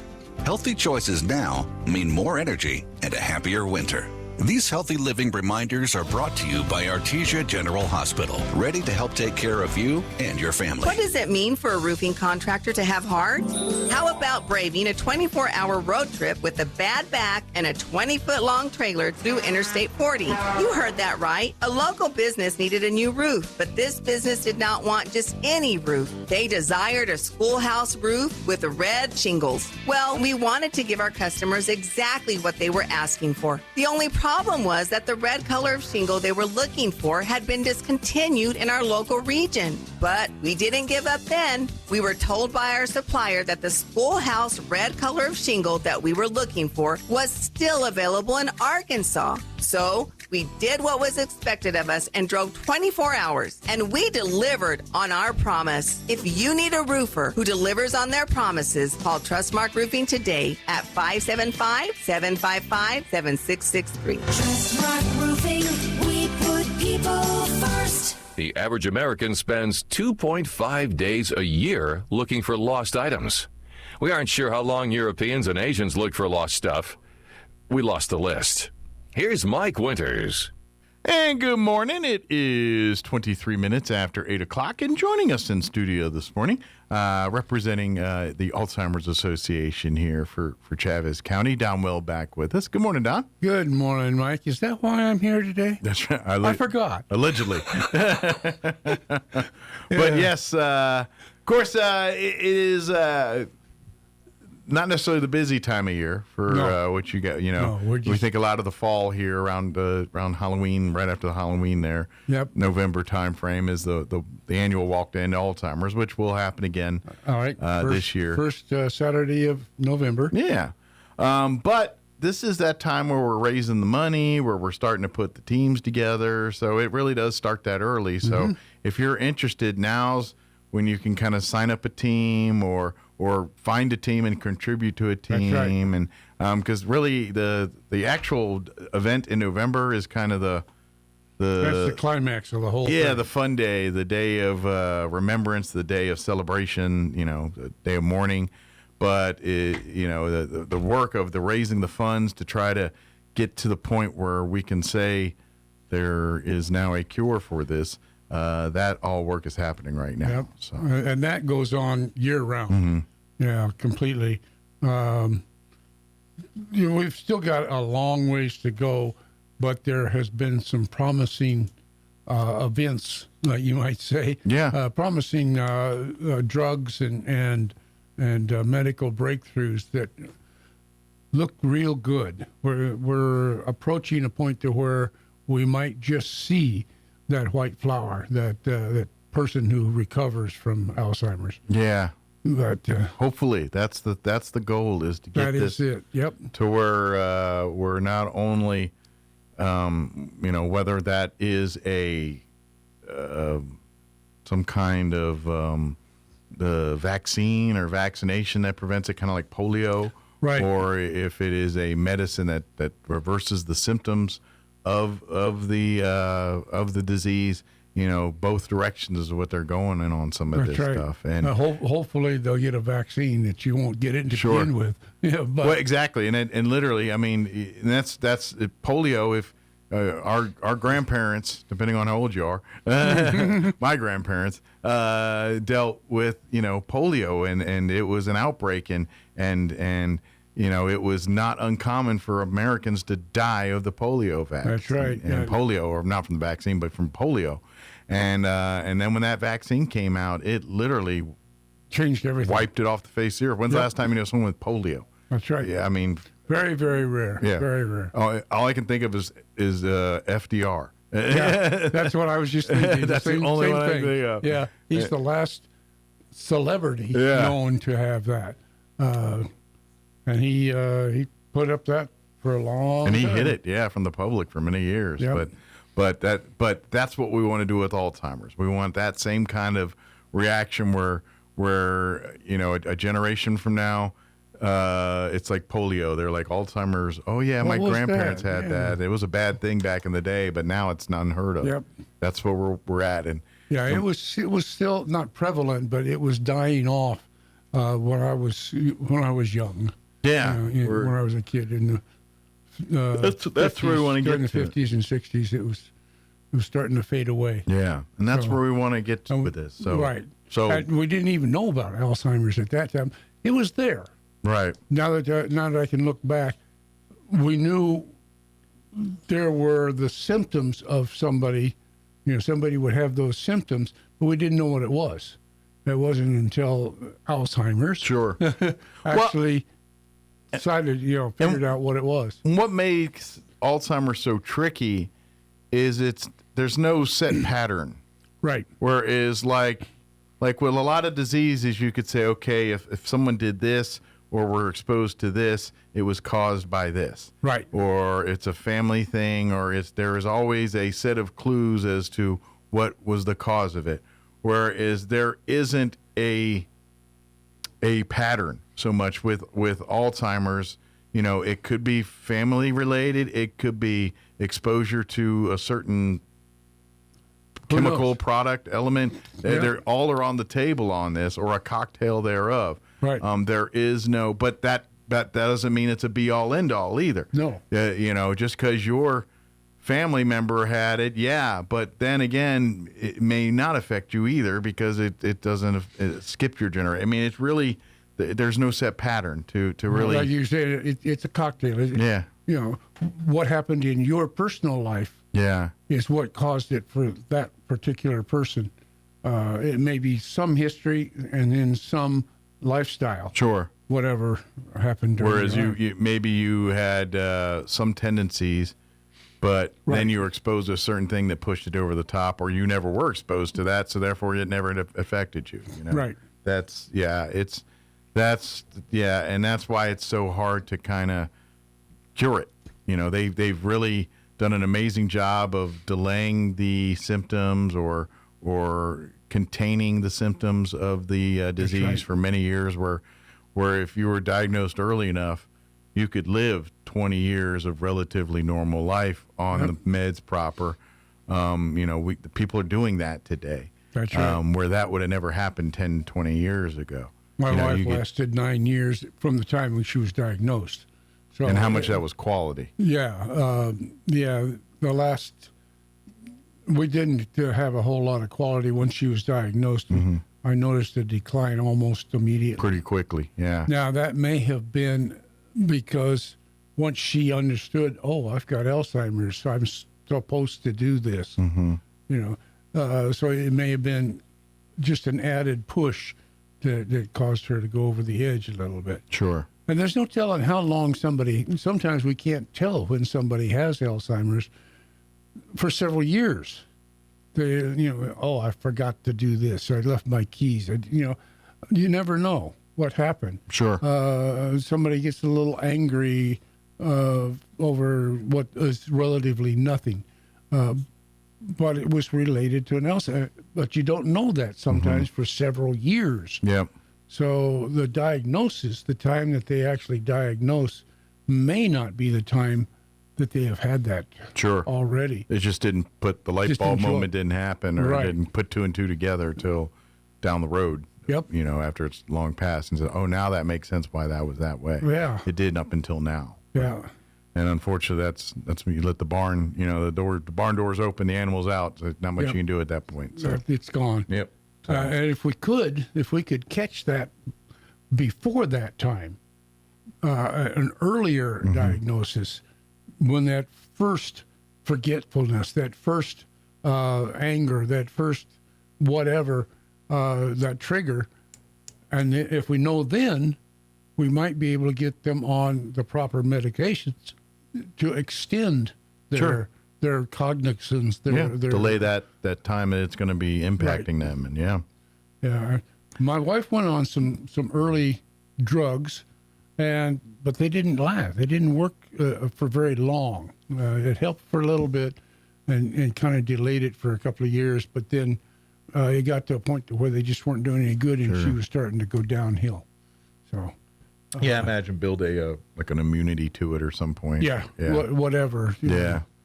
Yep, and that's the struggle they've been running into for many years. Now, granted, they've had success in making that a longer period of time, where it was a couple years to now maybe a decade of years or a dozen. Yeah, and with the newer drugs, they've got much newer drugs, medications now that really seem to be doing a real good job of keeping people aware of their surroundings, of their lives.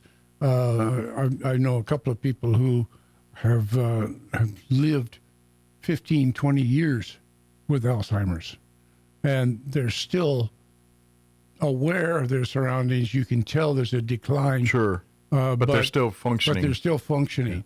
Yeah. And in some cases, almost to the point of being able to take care of themselves still.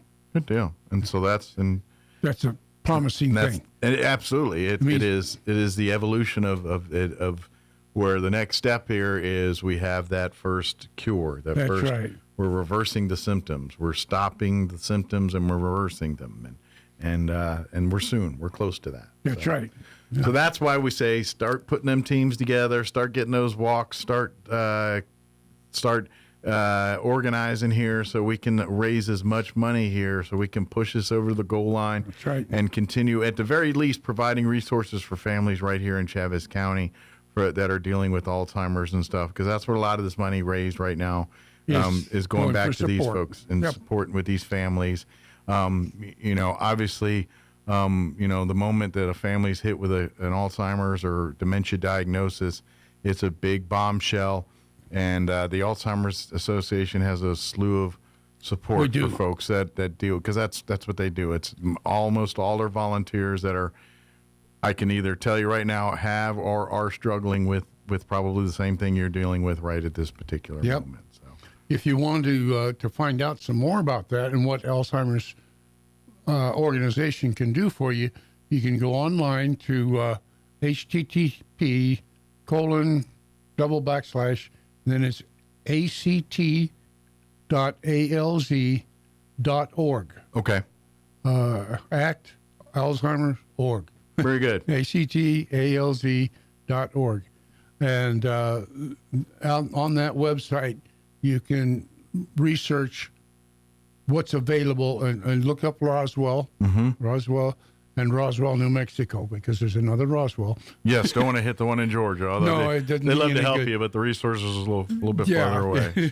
So, do the one in New Mexico, and look for Roswell, and you'll get the local chapter here, and we can certainly do some stuff to help you out. Absolutely. Or if you're someone who's maybe new to the area and want to get involved as a volunteer, maybe like you said, you've been down the path with family and want to help people in our community navigate those processes too, then I would love to have you volunteer, or at the very least being part of our, helping to raise money and helping to support and organize and put together this year's Walk to End Alzheimer's. Yep, we're having a committee meeting tomorrow night. Good deal. Over at Pasta Cafe. All right. About 5:30. Come have a sliced pizza or come by and say hi. Yeah. We don't have a lot of money, so we can't buy you dinner. But come by, say hi. Maybe have a soda or something with us, and let them see what's going on. Talk to the other committee members. We do have every year we have to have a paid representative of Alzheimer's. They report to the Albuquerque, New Mexico group. In other words. And so he will be there. And of course, my Alzheimer's is kicking in. Can't remember his name right now, but I'll think of that later. But he will be there. And Katie Hernandez, who is the local chairman of our We've had her on the show she's been on the show with me. Wonderful lady. She really does a good job. Don't think we could make it without her. But so tomorrow night, about 5:30. Yeah, Pasta Cafe. At Pasta Cafe. Yeah, come in, say hi, and see maybe you'd like to join us. Absolutely. And I'd say grab a bite to eat. Nice. Little piece of pizza. I think that. Good pasta place. So. I think they have deal on pizza and stuff too, like by the slice. Yeah, or they something got like pizzas. That. They got any kind of pasta you want. I really liked. I can't eat it very often because it's very rich, but that lobster ravioli they have is really good. It is good. It is good. Yeah, the older I get, the less my digestive system handles that. One of the things I like there is manicotti. Yeah. I love that cheese stuff. Pasta. Yeah, I'm a big pasta. That's why I need to stay out of that place. That's my crucial. It's too many foods I love to have that I really shouldn't. So they don't always agree with your innards. I don't understand how Italians can eat all that pasta and still not be fat. I don't get it. Because their genetics brought them up that way. I guess, man. They do a lot of walking too. I guess. Yeah. But man, as much pasta as they eat, and they're all rail thin. Just gets me. But anyway, love to have you at the meeting tomorrow, Pasta Cafe at 5:30 here. Correct. And then, of course, definitely on Facebook, if you do Alzheimer's Association, Chaves County, Roswell, it should pop right up there. And then obviously, go to alz.org if you want to look for a team near you. Just type in the Roswell Walk, and you can see all the different teams, or sign up a team, or contribute to a team, or whatever you want to do there and help out. So makes a difference. Absolutely, and of course, if you are looking for resources, maybe you're new to the area or recently just been diagnosed with a loved one, or you yourself with Alzheimer's or dementia, and are looking for support resources to get in touch with to help. Give me a call if nothing else. Yeah, please reach out. There's plenty of different ways. If you can't get online and go to that actalz.org, give me a call, and I'll help you out too to find some resources locally. But, especially when you get to those parts where you're going to need help taking care of things. You can't if you're a primary caregiver for the patient. You're going to have to navigate your life to take care of yourself too. Otherwise, you're going to get swallowed up into a mental health, overburdened, overwhelmed situation where you're going to spend your whole time taking care of a person that probably at some point is not going to be very appreciative, they won't know the difference. Yeah, and they won't know the difference. And it's going to be a hard time to get through mentally, emotionally, and so forth. that's when you need to have others to lean on. And Alzheimer's Association can provide breaks for you. Absolutely. A day, like a self-care day. Let them take care of your loved one while you go get a manicure or go get to the spa. Or go shopping. Go shopping, yeah. Go see a movie, whatever. There you go. Yeah, just get away from it for a day. Yeah, absolutely. Do those kind of things. It really does. And there's even some housekeeping care that can be available. Gotcha. Some under certain conditions. Nice. So get some light housework or maybe a little light cooking or something. Those kind of a thing. Yeah, very good. Yep. So which is always nice to get a break on that too. Oh, you know it. They're preparing a meal for them. Well, now you can go out and go have a fancy meal for yourself here. Something that isn't in a can or come from I know how that goes. Yeah, it can be rough. Absolutely. Yeah. Absolutely. And that the caregivers are God bless the caregivers, man. There's you're sacrificing a portion of your life to help somebody that you know is not going to survive. Absolutely. And it's one of these things that life happens and how life happens and but you try to do the best for that loved one that you can. Yep. And you have to understand, and that's the hardest part about it, is the loved one you know and love that's not what you're seeing. Yeah, you're seeing a shell of that. You're not seeing the true of that. The disease has taken that part of them away. Yep. And you have to remember that's not the loved one you know. Right. That is the disease and the side effects and what it does to the person. Yeah. And I know it's really hard to remember that, but that's the part where you have to be strong and remember that's not your loved one. That's the disease. Yeah. And you do what you can for them, love them as best you can, and do your best to take care of them. But absolutely, but that's the rough part. So that's why I say you can't do it alone. You just can't. That's right. So, is there any other things we need to cover? Or do we pretty much get it for now here on? For the Alzheimer's, I can't remember, but that's why I come to the meeting tomorrow. That's right. Yeah, I go to. Unfortunately, this meeting tomorrow, I probably won't be able to make it. I've got veterans to go to Albuquerque tomorrow. Oh, so you're on veteran transport duty tomorrow. Veteran transport tomorrow. Well, they'll understand. Oh, yeah, I've already told them, and they know. But so there'll be an empty spot there if you want to come and fill in. And sit in my chair. And have Don's manicotti. There you go. Very good. And of course, definitely ALZ.org if you want to learn more about Roswell here or need resources or want to volunteer and be a part of the Walk to End Alzheimer's team here too. Yep. So good deal. Well, thank you, Don, as always. We'll see you here next time. And I believe, is it this week or next? Yeah, is it this Thursday we see you for Bitter Lake. Bitter Lake Wildlife. So I believe it is. It's a whole new world out there now. That's right. Is it things starting to look spring-like? Or? They're starting to. Yeah.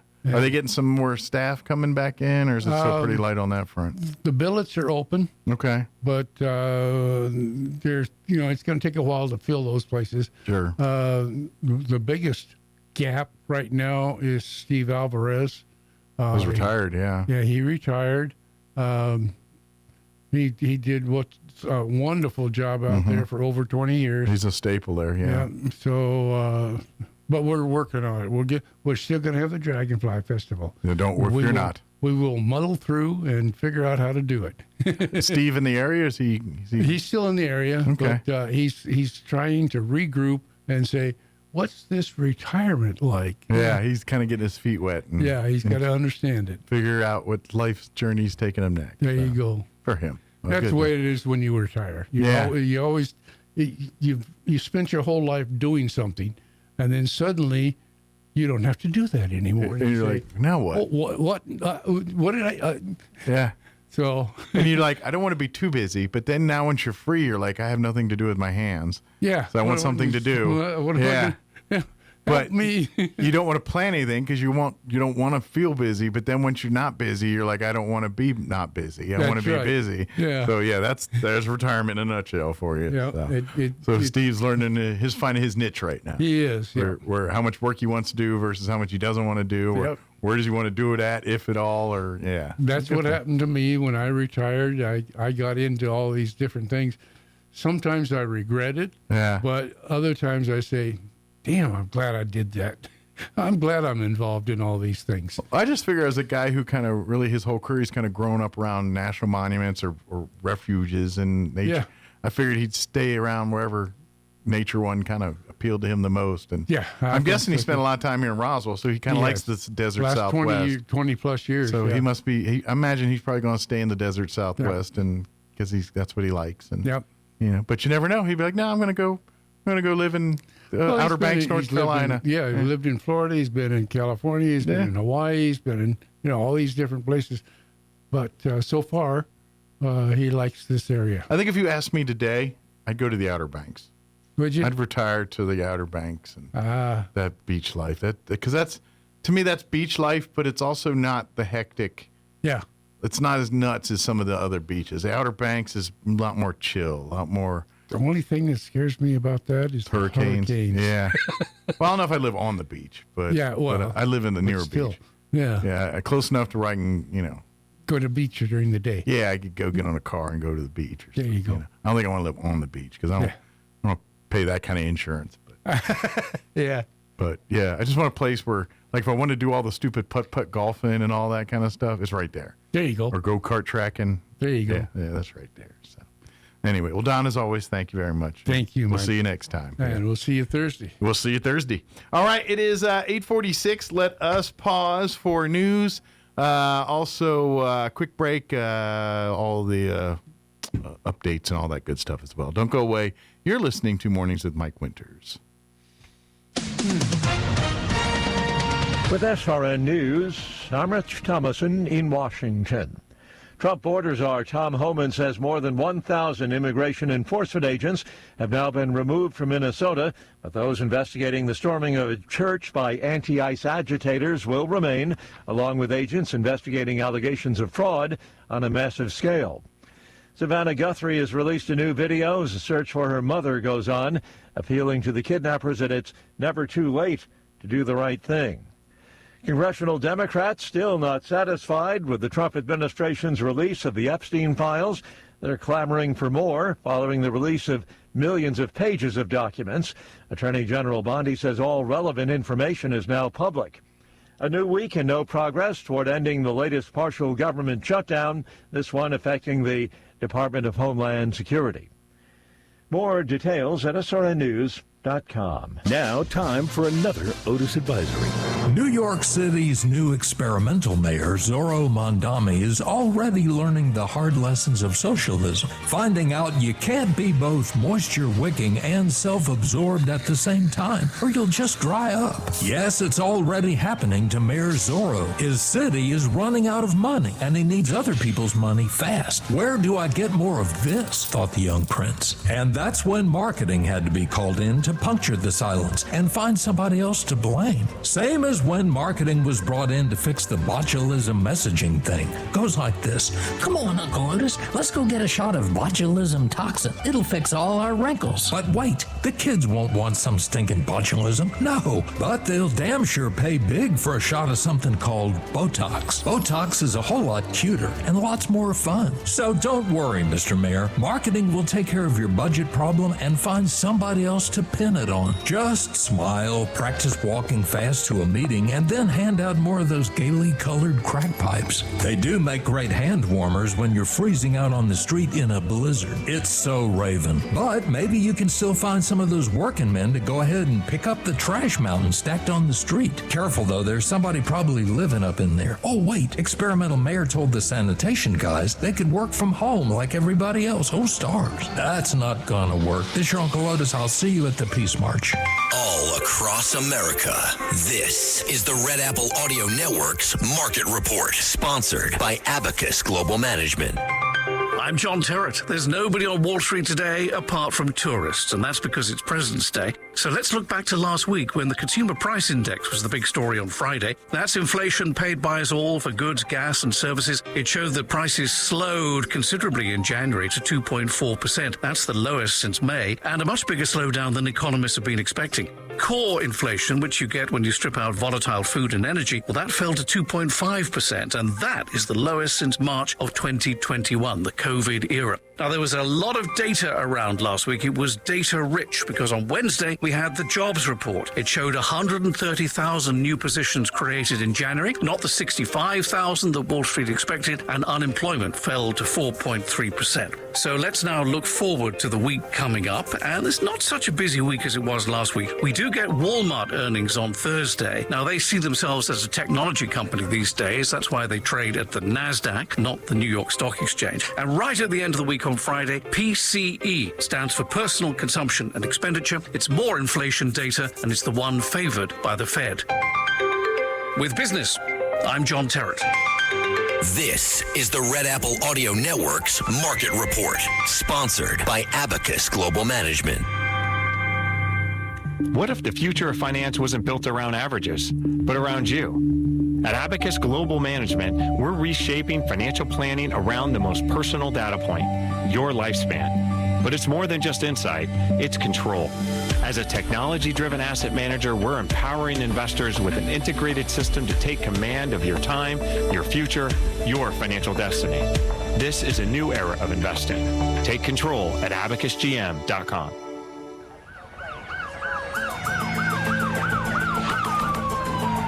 When you or a loved one need medical transport, Trans-Aero answers the call. Trans-Aero Medevac operates 3 rotorcraft bases and 1 fixed-wing base in southeastern New Mexico, allowing them to respond quickly to emergencies across diverse terrains. Their fleet extends coverage deep into New Mexico and West Texas, including Artesia, Carlsbad, Roswell, Ruidoso, Midland, Lubbock, and the surrounding areas, ready to answer the call when every second counts. Trans-Aero Medevac, proudly serving southeastern New Mexico and West Texas.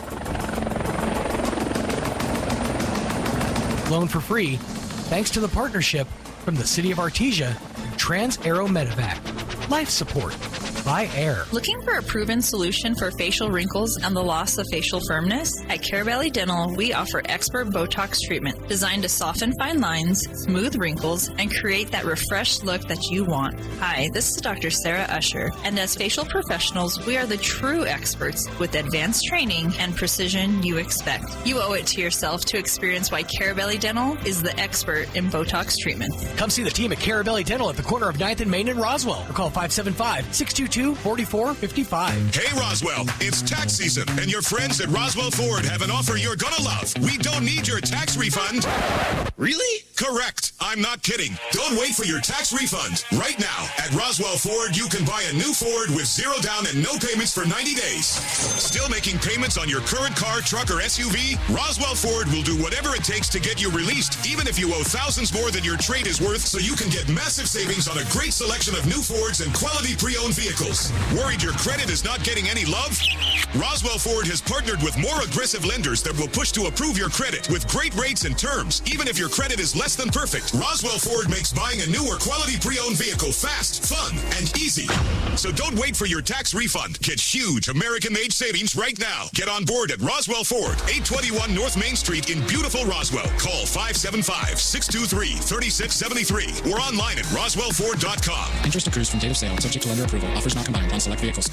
The Roswell Symphony Orchestra presents Masters in Harmony, Saturday, February 28th at 7:30 p.m. at Pearson Auditorium in Roswell. Join the Roswell Symphony Orchestra and director Dr. John Ferrer for an outstanding evening of music, including pieces by Bach, Vaughan Williams, Albinoni, and Dvorak, featuring the Roswell Symphony Orchestra's outstanding string section and orchestral oboist Della K. Graham. Tickets are on sale now. Log on to roswellsymphony.org. Masters in Harmony, Saturday, February 28th, 7:30 p.m. at Pearson Auditorium in Roswell. Innovation, service, integrity, and knowledge. J.S. Ward & Son Insurance Agency.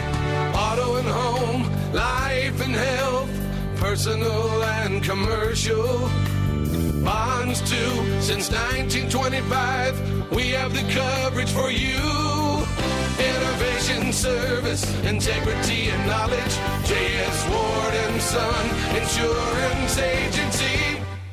Fall in love with Sweetheart Specials all month long at Roswell Hyundai with 3.99% APR for 60 months on 2026 Hyundai Kona or Elantra, 0% for 72 months on 2025 Palisade, and 0% for 60 months on 2026 Tucson and Santa Fe. And with Sweetheart Service Specials all month long, like 15% off wipers, air filters, brake pads, spark plugs, plus up to 20% off select parts and service. Sweetheart savings all month long at Roswell Hyundai, 1909 West 2nd.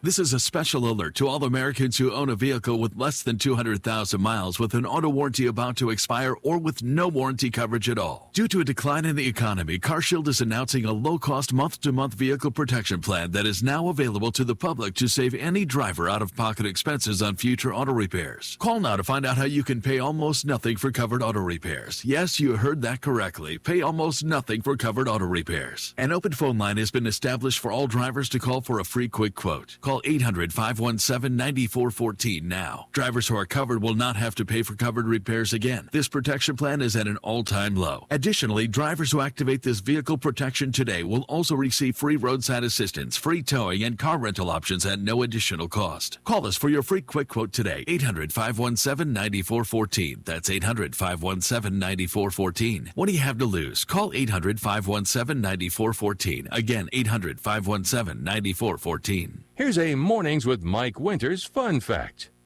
Astronauts are not allowed to eat beans before they go into space because passing wind in a spacesuit damages them. The suit's for the astronauts. Here's Mike Winters. And good morning. It is 55 minutes after 8 o'clock. Hey, coming up this weekend here, actually later this week, the Church on the Move's Joy of Marriage 2026 conference is happening February 19th, this Thursday, through February 21st. This is a great conference, and it's for married couples, and it's designed to strengthen your relationship, refresh your connection, and bring joy back to the center of your marriage. They do it in over the course of this 4 days. And part of it is as well as a big date night where they'll have a delicious dinner and a comedy show that night just for you and your spouse to enjoy as kind of a couple's date night kind of deal. That's part of the experience. Of course, you get to enjoy great guest speakers, even depending on how old you are. But if you're around my age in 40s, 50s, you might remember old Rico Suave. Remember? Ave Rico. He's one of the guest speakers. He's not Rico Suave anymore. He's now a Christian marriage speaker. He's got an amazing story, and that's all part of the 2026 Joy of Marriage here. So if you're interested, want to sign up, you can still do so, but you better get on the stick. What you need to do is go onto their website and register now at cotmroswell.com/JOM.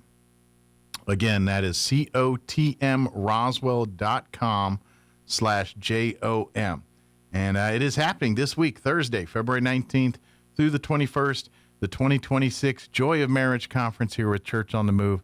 Great opportunity for you to check something out. I think it'd be really, regardless of where you're at in your marriage, whether you're a newlywed, whether you've been married for 30 years or somewhere in between, folks really take something out of it. And really, it's an investment back into the biggest commitment you've made. So definitely worth a check out. I think you should check it out. cotm.com/JOM. Check it out today. Friday and Saturday were kind of crazy. I know when I got off work on Friday, there was a huge accident there on North Main and Country Club. And of course, that's not actually that far from where I live. And so I was getting off work and, of course I was hearing all the sirens and stuff. Matter of fact, Doug and I were commenting right before I left, like, hey, you know what's going on with all the sirens and lights and flags? I was like, I don't know, man. And I found out when I left here because they actually blocked off even though the accident was in Country Club, I think they had us turning at like 19th or College or something like that. I don't remember off the top of my head now, but they had us turn off there to go, and then when I got down to my house down by Sunset, that's where everyone was diverting off the north end of Maine, going south. They were all going down Sunset there, so it was kind of a tricky getting to my house, and that was closed down for well into the night on Friday, and then they had the shooting overnight. It was just, I woke up to that. I was like, man, what is going on between the accident there and it seemed like the first half of this weekend, I was like, man, it's just what craziness each night here. But I guess it settled down Sunday and it was quieter into Monday here. But boy, Friday night, Saturday, kind of a busy night for law enforcement in Roswell here. So hopefully, everybody going out okay on that one. So, and the accident, I know some people are seriously hurt, but it sounds like no deaths. So good news all on around that, at least on that part. All right, it is closing in on 9 o'clock. You're listening to 106.5 Roswell's Talk FM, KEND, Roswell, New Mexico. We'll be back on the other side of news. Don't go away. Breaking news this hour from Town Hall. I'm Rich Thomason. California, just one part of the West that could get some wild weather this week. The National Weather Service warning of a winter storm for parts of California stretching through the week. Meteorologist Jacob Spender in Sacramento says expect up to 8 feet of snow in higher elevations, a foot in lower lying communities, along with showers and thunderstorms in the valley. Heed any advisories warnings, or anything like that, because we are expecting major impacts, which is a result from the heavy snow combined with the windy conditions, especially up in the mountains. The Weather Service also warning of major travel impacts. Pack winter safety kits, anything to be prepared. This winter storm could also affect parts of Nevada and Oregon. I'm Julie Walker. We still have hope. We still believe. The words of today's show co-host Savannah Guthrie. A new video posted to Instagram as the agonizing search for her mother Nancy goes on after more than 2 weeks. Still no signs that the partial government shutdown will be ending anytime soon. Democrats in the White House appear dug into their positions in the battle over federal immigration efforts. Democrats are demanding changes to how immigration operations are conducted, but President Trump and his team are resistant to several of their demands. The impasse has led to a pause in funding for the Department of Homeland Security, affecting the TSA, FEMA, the Coast Guard, and the Secret Service, among other agencies. Greg Clugston, Washington. An oil tanker linked to Venezuela has been seized by the American military in the Indian Ocean. The vessel was tracked from the Caribbean, apparently transporting sanctioned Venezuelan oil. It's said to have departed Venezuela the same day that the U.S. captured dictator Nicolas Maduro. No action on Wall Street today. Financial markets closed for President's Day. More on these stories, townhall.com. This month, everybody wants cheap airfare, but where do you find it? You call low-cost airlines. Their prices are direct from the airlines, and they're so low you can't find these fares published anywhere. They specialize in cheap flights, discount hotel rooms, cheap car rental rates, and great package deals anywhere around the world. Wherever you want to go, they can help you get there cheaply and with a best price guarantee. If you want the lowest prices on your airline tickets or other travel services, call now. That's right, call. That's the only way to get these rates. Experts are standing by 24/7 to get you the cheapest airfare and hotel rates available. So don't wait. Call right now for the lowest travel prices anywhere and for great last-minute travel deals too. Call 866-755-5300. That's 866-755-5300. Again, that's 866-755-5300. Call us right now. Demand that the Europeans spend more on defense seems to be paying off. The British Prime Minister wants to grow the UK's military budget. The government aims to spend $2.5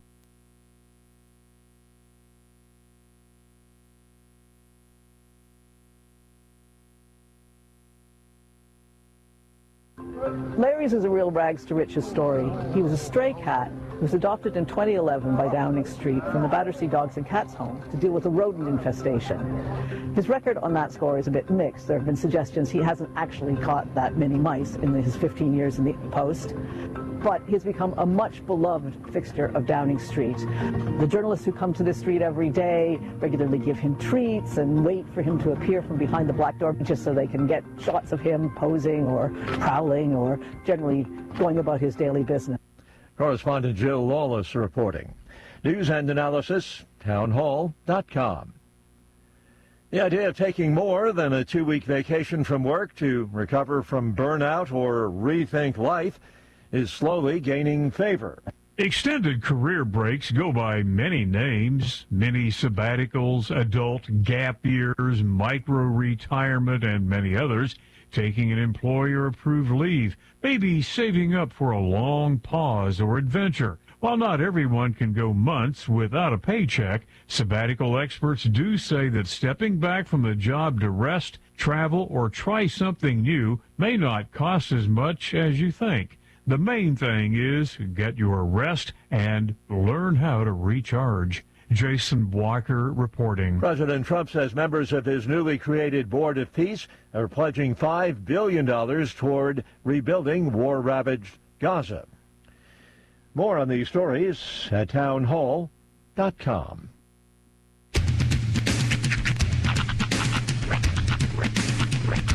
What in the wide, wide world of sports is going on here? I promise you, whatever scum did this, not one man in this force will rest for 1 minute until he's behind bars. Now let's grab a bite to eat. Yeah, come on. I feel the hot wind on my shoulder and the touch of a world that is older. I hit the switch and check the number. I leave it on and then I slumber. I hear the rhythm ringing through it. Flamenco guitar and cumbia music. I hear the talking of the DJ. The travel said, what does he say? I'm on a Mexican radio. I'm on a Mexican radio. Broadcasting live from high atop the J.P. White Building in downtown Roswell, New Mexico. It's Mornings with Mike Winters on 106.5 Roswell's Talk FM. Is that what I sound like when I talk? Now, here's your host, Mike Winters.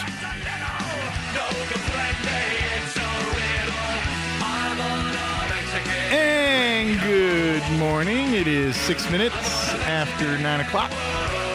Welcome to hour number 3. Three Kings. Ooh. Trying to figure out incorporate references throughout the 3 Aces. Well, isn't that a Yellowstone 3 Aces? No, the 5 Aces. The Dead Man's Hand. Well, yeah, was it 4 Aces? It's Aces and Eights. Aces and Eights. But there's the ranch on Yellowstone that was in Texas. Yeah. I think it was called the 3 Aces or 4 Aces. 4 Aces, I think. Something like that. Yeah. Yeah. 4 Aces, I would imagine, because of course, why just 3? Yeah. Well, I'm trying to remember. See, this is why I don't play table games. Yeah. Because like 4 of a kind beats a flush, but not a royal flush. No. Right? The royal flush is your king daddy. Yeah. So that beats everything. A 4 Aces beats a regular. A royal flush is a straight flush. Right. From the king. But a straight flush is right behind that, but a royal flush is the ultimate. Mm-hmm. Straight flush is the highest deck. Yep. But if it goes to the royal flush. You ready? Yeah. Guess which hand? That's the casino I want to find. There you go. What number am I thinking of? Although 7. Damn it. I have you want to hear a unique factoid about the ace of spades? The Ace of Spades. Well, and that's part of well, everyone knows that's if you're a fan of metal music and everything, that's Lemmy's. Yeah. Lemmy is God. Everyone talks about but that was his symbol, the Ace of Spades and everything else. But the Ace of Spades also has a dark-ish turn in Metallica-dom too. Really? Yes. So, as many know, Cliff Burton, one of the original bass, technically he's not the original bass, but what many would consider the original bass player of Metallica, was killed in a bus crash while they were touring in Europe in 87, whenever that was. Right. Well, the top bunk was the bunk that Cliff Burton wanted. the bunk belonged to the guitar player Kurt Hammett. So they played a game of high card to get the bunk. Okay. Well, Cliff Burton drew the ace of spades. The high card, he got the bunk. He ended up dying in the bus crash in that spot where Kirk went on to live. Wow. Yeah. So Ace of Spades deals a heavy hand. So if you see that, especially if you see it Metallica videos or Metallica, it's a double. It's a nod to Lemmy. Well, but it's also their own little. And the ace tip to Cliff Burton. The Ace of Spades actually has a lot of tie-ins with like old school like Western mythology. Like they call it the death card. Yeah. That like if you're presented like if you're playing high low or whatever and you present the death card that instantly basically sends you to a duel. Yeah. And there's a whole thing about how I'm trying to remember the history exactly. I'd have to look it up, but I believe it is the Gestapo during World War II would place these death cards in places when they would capture people or take them in for detainment. It's not horrible. For their family to find later to let them know that this is we have your family member. You saw the card, you knew it went down. Yeah, and it was not bueno. Yeah. So there's a lot of interesting history when it comes to the ace for sure. That's why I just play Uno. Yeah. It's so much easier. It's funny you mentioned that. I don't think it's still there, but a couple of years ago, there was a Hasbro did like a whole pop-up in Vegas of like an Uno casino. Oh, really? Yeah, where it was like they had like I think it was like a tournament Uno like happening on like the floor, and just some other like table games that were Uno associated, and then they had like Uno themed drinks at the bar. Phase 10? Probably upstairs. So that's I call that an Uno adjacent game. You know what I call that game? Yeah. I call that game the Family Shredder. Oh, it does create many family argument. I have watched. I consider myself an adopted member of the Parker family, and they have every now and again have a family game night. Yeah. Phase 10 is one of their favorites, but Will is astonishingly good at Phase 10. Like he'll be at like Phase 7. Everybody else is just trying to level up to 3. He's like, got it. It's real annoying, but yeah, that game is, and it's a long game to play too. I mean, I've seen it like it can go a minute. I've seen it paused and then like picked back up in a later session. A family game that's quite commonly played, Phase 10 on occasion, but that's rare. More often than not, now they play Mexican Train, which is a dice game. It sounds. Not a dice game, a domino game. Right. Yes. It can get long and cutthroat too. But basically, you've got to create like a pattern of train, and you got to get yourself, but you got to get rid of your dominoes first. And so it's dominoes meets Scrabble, but it can get heated. It's funny where you learn like the circles that you learn some of the seediest games. Yeah. Like I learned how to play like old school dominoes, like 5-10, from a senior home, like a retirement home. Yeah. My mom used to work at this nursing home in Rio Rancho, and the year that I was suspended from school, I would go to work with her in the mornings, and I just sat there with the old ladies, and I learned how to play dominoes. Huh. I was like a hustler by 7th grade. I played a little dominoes in the Air Force because my first boss in my low crew was a big dominoes guy, so I played a little. And but mostly, weirdly enough, Air Force, our game of choice was spades. Yeah, I mean, spades is one of those that I feel like it's masculine enough that you can pull out like spades, like blackjack or like 5-card. That's one of those you're manly enough to play. I think. When we were exercising and we have to go sit in a hangar for 12 hours, spades 9 times out of 10 is what the card game that broke out, just to pass time. You didn't want to be the one guy on base be like, anybody want to play Old Maid? Right.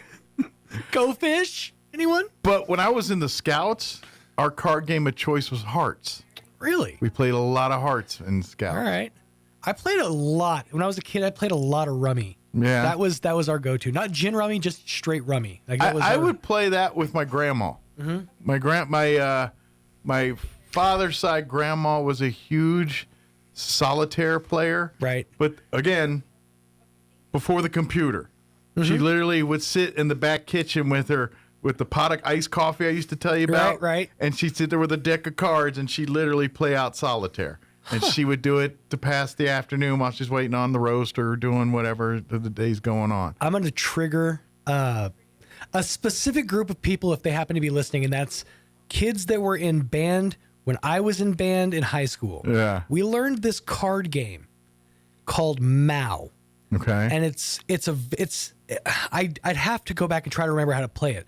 But the one thing I remember from this game, or a couple things, is you couldn't talk the whole time unless you called point of order, and then you couldn't touch your cards. Every time you broke a rule, you got carded. You got a card. But when you beat the game, if you win, you get to create a rule for the next round and not tell anybody. The only way to learn is to get carded for it. And then you start, and over the course of like 5 or 6 games, you have to remember everybody's rule. Okay. And we would play this game I remember it being for like an hours, but like on bus rides, to like competition or whatever, we would just be sitting there playing Mao.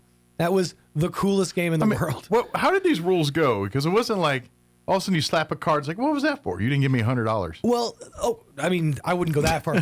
But like, you didn't touch your nose when you played an odd card. Or you didn't,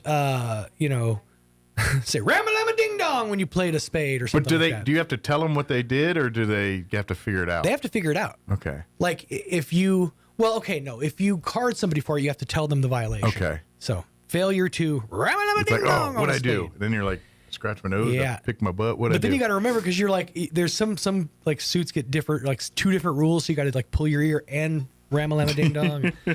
It's a whole fun thing. This is what kept us off of drugs. This is starting to be, now I can see the evolution of the whole TikTok trend where people do the weird faces and the whole bloops for if they show a smiley face, I have to do this. if they do a eggplant, I got to do this, or whatever it is. Yeah. The ultimate evolution of those. Yeah. If you spend enough time on, because if you're on TikTok, I haven't been on there in a while, so it might be different now. But if you're on TikTok and you swipe over, you get to go into the live feeds. The live feeds are people who are on right now doing the most ridiculous things in the world for long form content. Like, I've seen ones that were like, people are trying to pull off trick shots, and so it's just them for like hours, and they'll have a counter, like how many times they've tried, how long they've been doing it. But the one I love, and I guess people pay them. Yeah, to you watch have like this? a whole like thing you can like tip or send a gift, and the gift is money basically. But the ones I love are the ones where people are just sleeping. It's a video of somebody sleeping, and there's a menu on the wall of all these. If you donate a rose, it's going to set off an air horn. If you donate like what's equivalent of like $10, it'll trigger a disco dance break or whatever, where you have to get up and start and dance to a song for 20. And these people like make whole careers out of this. I'm just trying to figure out who I'm mad at, because there's so many to be mad at. The creator, people who are taking in the creation. But how can I be mad at a creator if it's like, hey, if someone's willing to pay you to do this, then God bless you. I guess if you figured out the niche, then scratch that niche. I judge people that really dispose of their money in this way, and then they come to me crying that they're broke. And I'm like, you just gave a guy $10 to disco dance at 2:30 in the morning. Yeah. And now you're complaining about money problems? Well, this is what happens when you can't afford a mortgage. You spend your money trying to torture other people while they sleep. This is where we get our jollies, all right? When you can't afford nice things, you make others who can suffer. At least if you had 99-cent ringtones, you have at least 22 minutes of music to enjoy. I'm in audio production. I make my own ringtones. I can make my own ringtones. I was in the ringtone black market. I literally actually just did for Vegas. I made a Vegas ringtone for all this. Nice. Go Team Vegas. All right, John and Crystal Noble joining us discussing Roswell Seed here today in just a few minutes. Before we do that, though, let's get you up to date on the weather. If I can get the button. There it is. I'm meteorologist Steve Hamilton with your Pecos Valley weather. Some clouds around the Roswell area today, but sunny for Carlsbad and Artesia. Pretty warm. We're going up to near 80. Overnight, some clouds and mid-40s, and then very gusty wind coming our way on Tuesday. Ahead of a low-pressure system, we'll have sunshine, wind gusting to 50 miles an hour tomorrow. Highs will be in the low 70s, sunny and 70 Wednesday. That's your latest forecast. I'm meteorologist Steve Hamilton. Thank you, Steve. Currently 47 degrees here in Roswell. Humidity's at 59% with winds currently out of the north at 3 miles per hour. For today, increasing clouds but warm. 80 are expected high. Winds will be out of the north east 5 to 10 miles per hour this morning, shifting to the south, picking up 10 to 15 for this afternoon. For tonight, mostly cloudy with an overnight low of 47. Southwest winds 10 to 15 miles per hour. For tomorrow, they have issued a high wind watch beginning at 8 a.m. tomorrow, remaining in effect through 8 p.m. Also, a fire weather watch beginning at 11 a.m. tomorrow, remaining in effect through 8 p.m. tomorrow evening. Expect areas of blowing dust after 11 tomorrow. Mostly sunny, 73 for a high, but winds will be a-blowing early out of the southwest, 15 to 25 miles per hour. But as the day progresses, the winds will increase 25 to 35, gusting as high as 50 miles per hour. So it's going to be lovely tomorrow. Tomorrow night, partly cloudy, overnight low of 36, west winds 10 to 15 miles per hour. After midnight, those winds will drop down 5 to 10. Wednesday, another breezy day, patchy blowing dust after 11. Sunny and 70 for a high. Winds out of the southwest 5 to 15 miles per hour early. Winds will increase 15 to 25, gusting as high as 35 miles per hour later in the day. Thursday, sunny and 67. Friday, sunny and 63. And then looks like Saturday and 62 on Saturday. Near 60, 59 officially on Sunday under mostly sunny skies.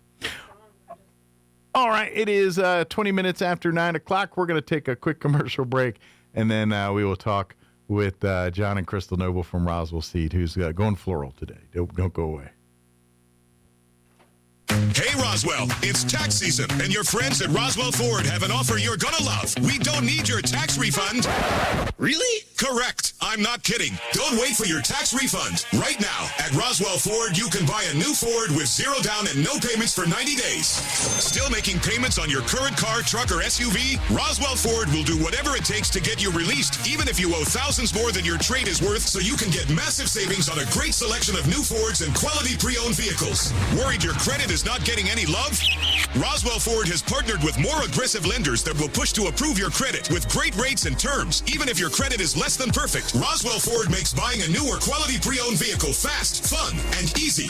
So don't wait for your tax refund. Get huge American-made savings right now. Get on board at Roswell Ford, 821 North Main Street in beautiful Roswell. Call 575-623-3673 or online at roswellford.com. Interest accrues from date of sale, subject to lender approval. Offers not combined on select vehicles. The Roswell Symphony Orchestra presents Masters in Harmony, Saturday, February 28th at 7:30 p.m. at Pearson Auditorium in Roswell. Join the Roswell Symphony Orchestra and director Dr. John Ferrer for an outstanding evening of music, including pieces by Bach, Vaughan Williams, Albinoni, and Dvorak, featuring the Roswell Symphony Orchestra's outstanding string section and orchestral oboist Della K. Graham. Tickets are on sale now. Log on to roswellsymphony.org. Masters in Harmony, Saturday, February 28th, 7:30 p.m. at Pearson Auditorium in Roswell.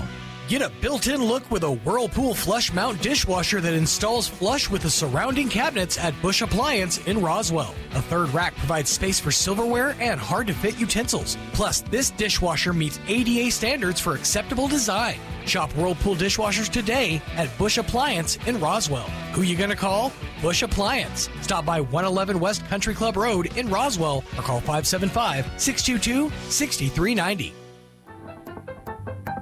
Rio Pecos Medical Associates proudly welcomes Dr. David Fucinari, OBGYN. With advanced training in minimally invasive techniques, Dr. Fucinari is the first in our community to offer robotic surgery for women experiencing heavy or painful periods, pelvic pain, uterine fibroids, and more. Dr. Trevor Miller, Family Practice and Obstetrics, provides prenatal and OB care along with comprehensive primary care for the whole family, including wellness exams, acute visits, chronic disease management, skin procedures, and joint injections. Rio Pecos has expanded Care once again by adding pediatrics. We welcome Kim Hansen and Rihanna Shaw, both experienced pediatric nurse practitioners who share a commitment to compassionate, patient-centered care and who have earned the trust of our community over the years. Book your appointment for OBGYN, family practice, or pediatric care online at riopecosmed.com or call 575-622-6322. Rio Pecos Medical Associates, advancing health and wellness for every generation.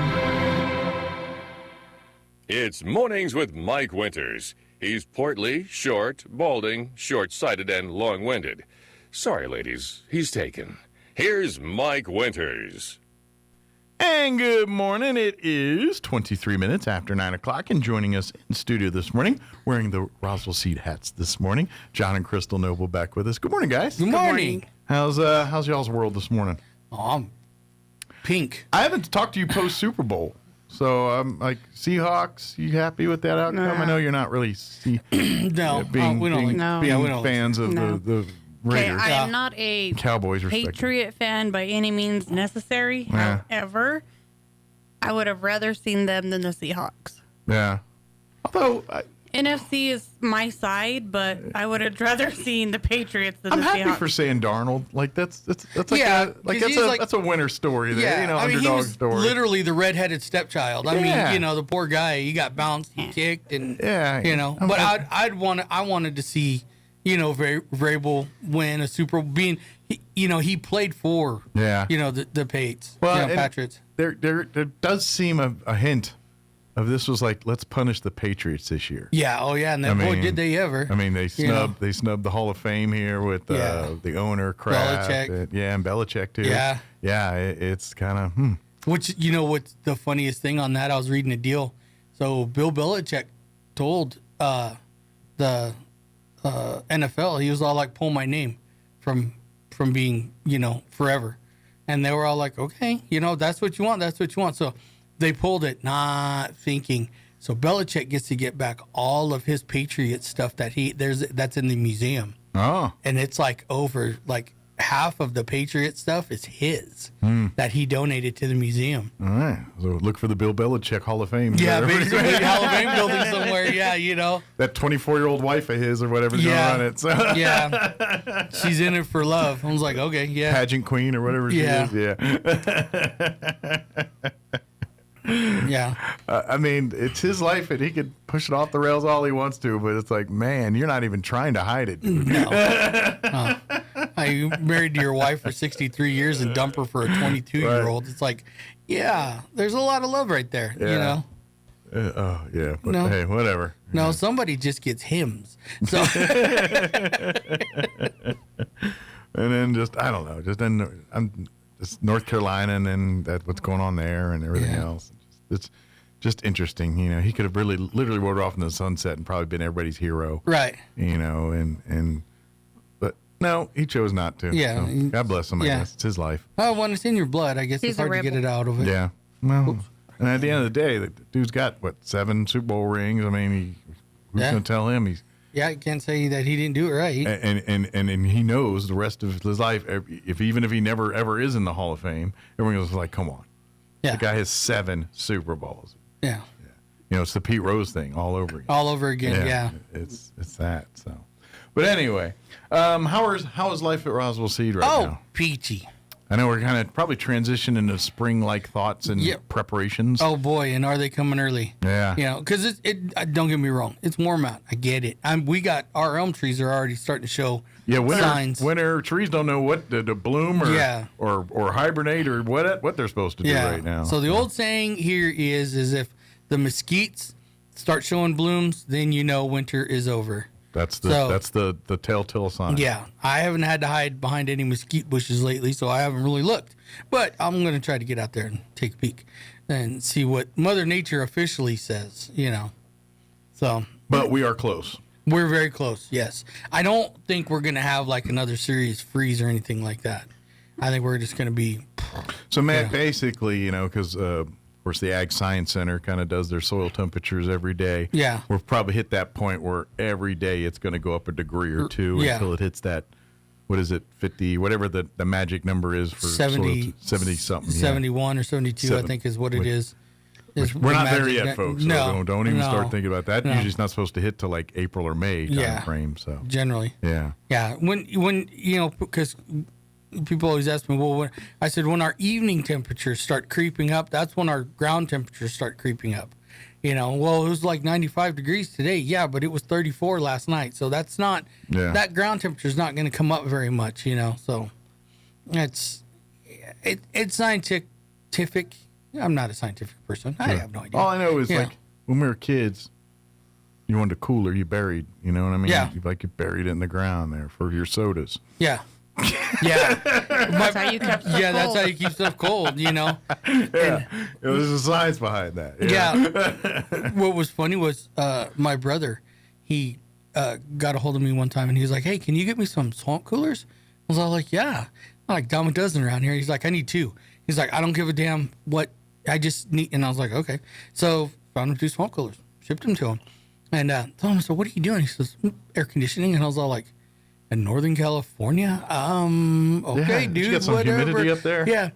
Well, what I didn't know is so in California, you're not allowed to demolish anything. You have to dismantle everything. So he got some really nice corrugated pipe. Okay. And so he went like 25 feet out from his shop and got a ditch witch, and he ditch witched down, 6 foot, 5 foot, in a zigzag pattern. Put that corrugated pipe in there, hooked it up to the swamp cooler so the air would be drawn, and the air coming out of those swamp coolers was like 68 degrees. Oh wow. Yeah. And I was all like, he's like, yeah, that's kind of. I was like, it's pretty smart. Yeah, I was like, you suck. Yeah. See, Comes kids, up with all this. This is why you need to join the Robo Club and all these other STEM things. You can do smart things like this. Yeah. Because we always laugh at him.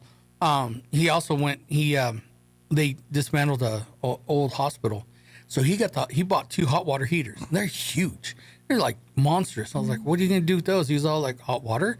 I was all like, yeah, but the gas. It's like a 500-gallon tank, man. Yeah. I was all like, you're going to burn like your whole, year's supply of gas just, trying to heat one of those up. Yeah. So he built a building and he made it look kind of just like his house. We called it the outhouse. We used a different word for it, but the outhouse. And basically what he did was he black-lined it with this really thick plastic. Okay. He put a plexiglass roof over it, and the sun heats that up the room. So his hot water heater in his house really never kicks on.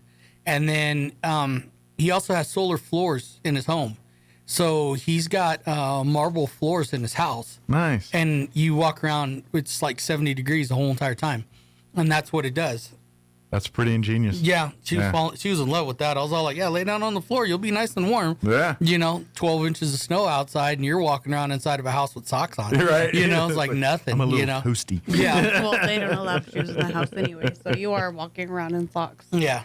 Yeah, basically. That's but great. I mean, it's my brother, he works extremely hard. Yeah. Can't hats down can't. I mean, he put 4 children through college, put his wife through college. I mean, my brother, he works, but his house is gorgeous. And he built it all himself. Sure. Was Is engineering his day job kind of thing? Or? No. Never graduated high school. Got his GED only because my sister-in-law made him. Wow. And he's just carpenter. He's a carpenter by trade. Okay. Yeah. And he just, so she calls my brother's house the Smithsonian. She got lost in it. Sounds like he's almost got that Goodwill Hunting type feel. Kinda, yeah. He's smart, but doesn't do so well with teacher authority types. No, he locked in with the right guys. You know, I mean, it was just and so he doesn't build houses anymore per se, but he was doing interior design, and that led on to other things, and then that led on to other things and stuff, and so he went to a show and he got these huge carved it was a ocean scene, so one's whales and dolphins, and then the other one was Poseidon, and then this other one was mermaids and stuff, and they're huge. I mean, they were really big, and I'm looking at, they're 6 or 8 foot tall, and they're 14, 16 inches around. I'm like, God, what do you do? He's like, I bought them, and I was like, okay. And so he ended up doing a house, and he actually put those in the house. So he put them like as you're walking through into the doorway, you see these two beautiful sculptures, and then the stairway banister he put like the other one, and everybody freaked out. They're just all like, oh yeah. So then he got on that kind of a kick. Then he ended up opening up his own store. Wow. And they still have it open. My sister runs it. But yeah, he gets like, if you want like a hand carved desk, he has people. He needs like a reality show, like the Tank Guys. Or Yeah, whatever, really, but he doesn't want. His goal right now. He wants to open up a business in Dubai. Okay. And like he says, I don't want a store anymore. I just want to be like, you come to me, tell me what you want. I tell my people overseas, and then they carve it and then get it and then go. Gotcha. And I was all like, no kidding. He's like, yeah. I was like, oh, okay. Because like he said, the stuff that he gets, he said Vietnam right now, that's the hot spot. Because like he said, in Taiwan, China, and those they've made a third class. So everything kind of went up. Well, Vietnam, you're either poor or rich. That's it. And he's saying, these craftsmen are just unbelievable. They're amazing. And the work that they do, she fell in love with. I mean, I want that. I want that. I want that. And I was all like, yeah, right. And he gets all of this stuff. And, I just sit there and I'm looking at it. And granted, it's not cheap. Right. His products are quality not cheap. Products. Yeah, but they're quality products. But something I didn't know, and like he says, I had to fill a sea container, and he was all like, "It's like $150,000 for me to ship it. No matter what the weight is, it doesn't matter. You could put one thing in there, it's $150,000. You could cram that thing to where a crane will barely lift it. It's $150,000. So might as well pack it. Yeah, and that's what he does. But I mean, like up in Northern California and stuff like that, the new thing is like driftwood. And these guys are taking the driftwood and they're making it into furniture. And she found a coffee table and stuff. And yeah, she wanted it. And I'm like, where are we going to put it? And then so my brother, being my brother, he sent some pictures. He's like, hey, tell my sister-in-law I found her a brand new dining room table. And this dining room table is like 30 foot long, and it's all hand carved. And it has this ornate dragon scene throughout the center of it. And then the chairs are like 10 foot tall, and they're all hand carved with these. I mean, it's just gorgeous, And she was just like, we'd have to build the house just around the table. That, sounds like it, yeah. And so he's always laughing, and he sent me a picture. I'll have to pull it up for you. It's they found a tree that just looked like they just uprooted it, huge root, and they carved a bench inside of it. Oh, and cool. he said, yeah, he was trying to buy it, so that could be his king's chair, And his wife was all like, yeah, you could put it way down over there somewhere on the property and sit in it all by yourself. Right, you're on your little throne over in the corner, there, out of sight, out of mind. So I tap in on him on a lot of different things because he knows people. Sure. Where he lives at, it's gorgeous, it's beautiful, but there's like professors, and that's where they get away, from the numbers and stuff like that. And one of his good friends, this guy was like in like pharmaceuticals and medications and stuff, and he's just, I mean, you wouldn't know it by looking at him, but once he starts like talking like chemicals and medicines and stuff, and he's like, no, don't stay away from that. Yeah, okay, that's cool. No, don't go nowhere near that. And you just kind of sit there looking at him going, dude, you look like just like you shop at like a Quick Mart, and you have a dog, and stuff like that. But yeah, I mean, he's like a multi-millionaire, and he knows all this stuff. Sure. And you go into his house, and it's a different story once you start seeing it. His place. You just saw him like out and about. Yeah. You just kind of look at him like, because he introduced, he's all like, yeah, this is my buddy. Hey, how you doing? I'm sitting there looking at him going, you mean his house actually sits on top of a mountain? Jeez. So in the morning while he's drinking coffee, bald eagles fly by. And he's like eye level with them as they're soaring. That's pretty cool. And I'm like, whoa. His wife takes like all these really cool pictures. And I'm just all like, you could sell these pictures. He's all like, I don't want anybody knowing where I live. Right. I want that out the bag here. Right.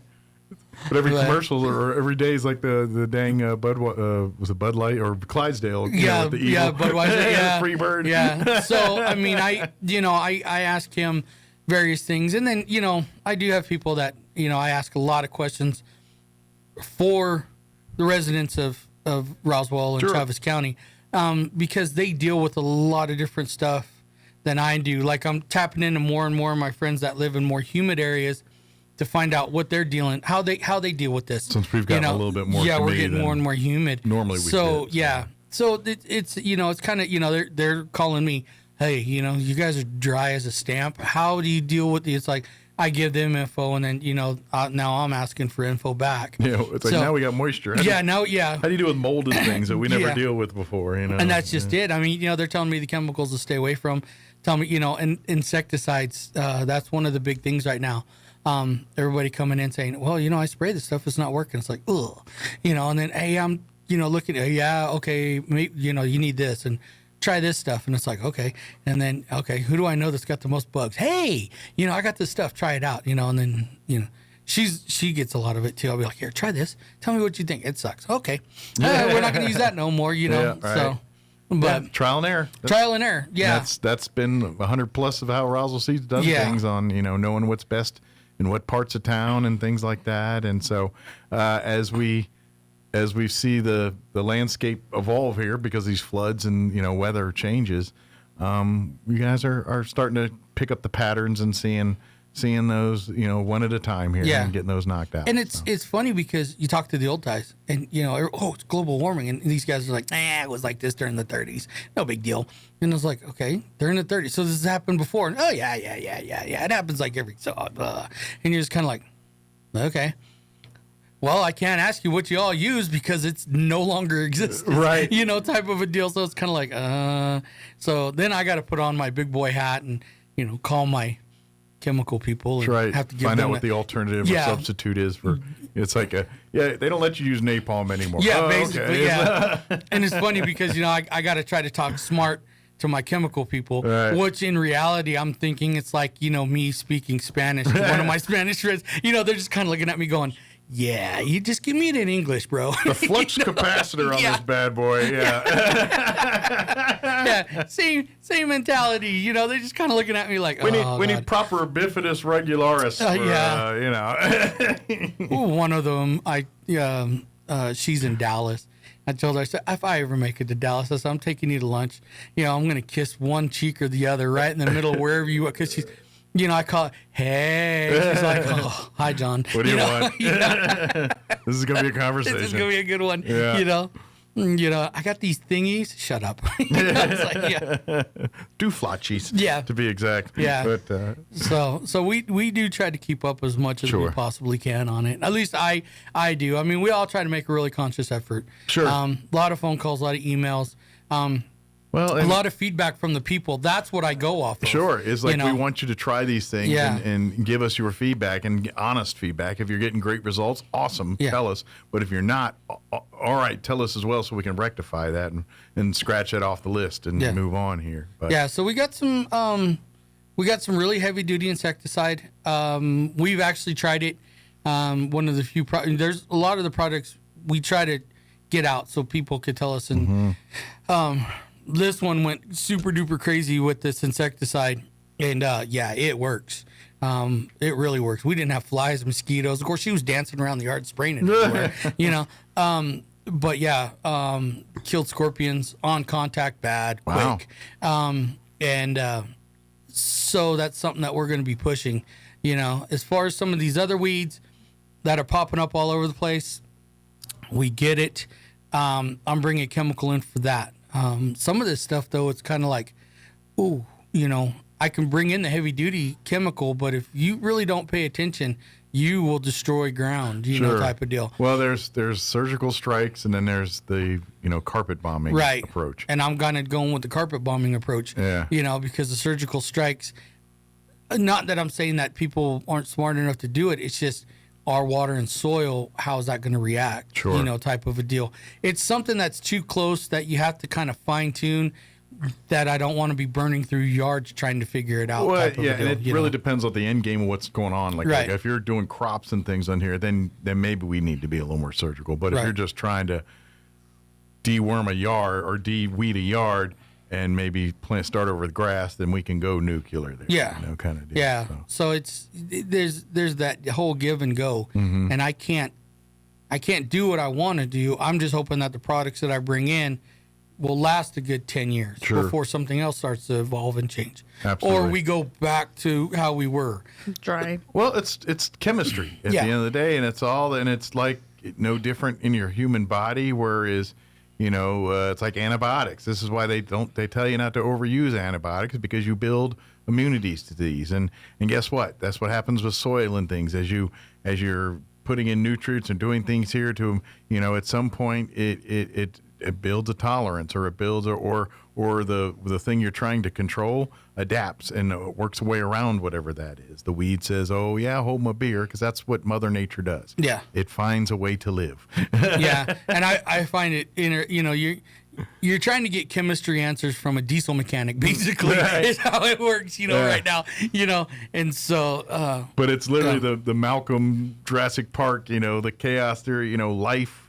If there is a path for it to find life, it will go that way to do that. Well, we were laughing because, when you're leaving Roswell and you're going to Albuquerque, they have that big old mound of asphalt that's on the side of the road for the construction that they've been doing for 900 years. Yeah. Well, every so often, they add more asphalt to it or rock, because they pick it up as they're laying.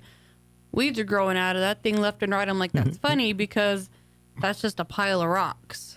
Yeah. Yeah. And you got weeds that are like at the base of it, almost halfway up that mound. It's like there's not even dirt. How's the weed growing in that? Where to put roots at? Yeah.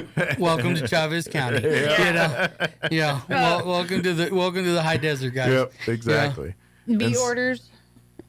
We are trying a new vendor for bees. Okay. He's reputable. Okay. Bee prices are the same as last year. Okay. What's the deadline to get them? Deadline on that is going to be the end of March. Okay, so you got about a month here to get her, month and a week or two. But he's supposed to have really, really good bees, good queens. We're taking orders now.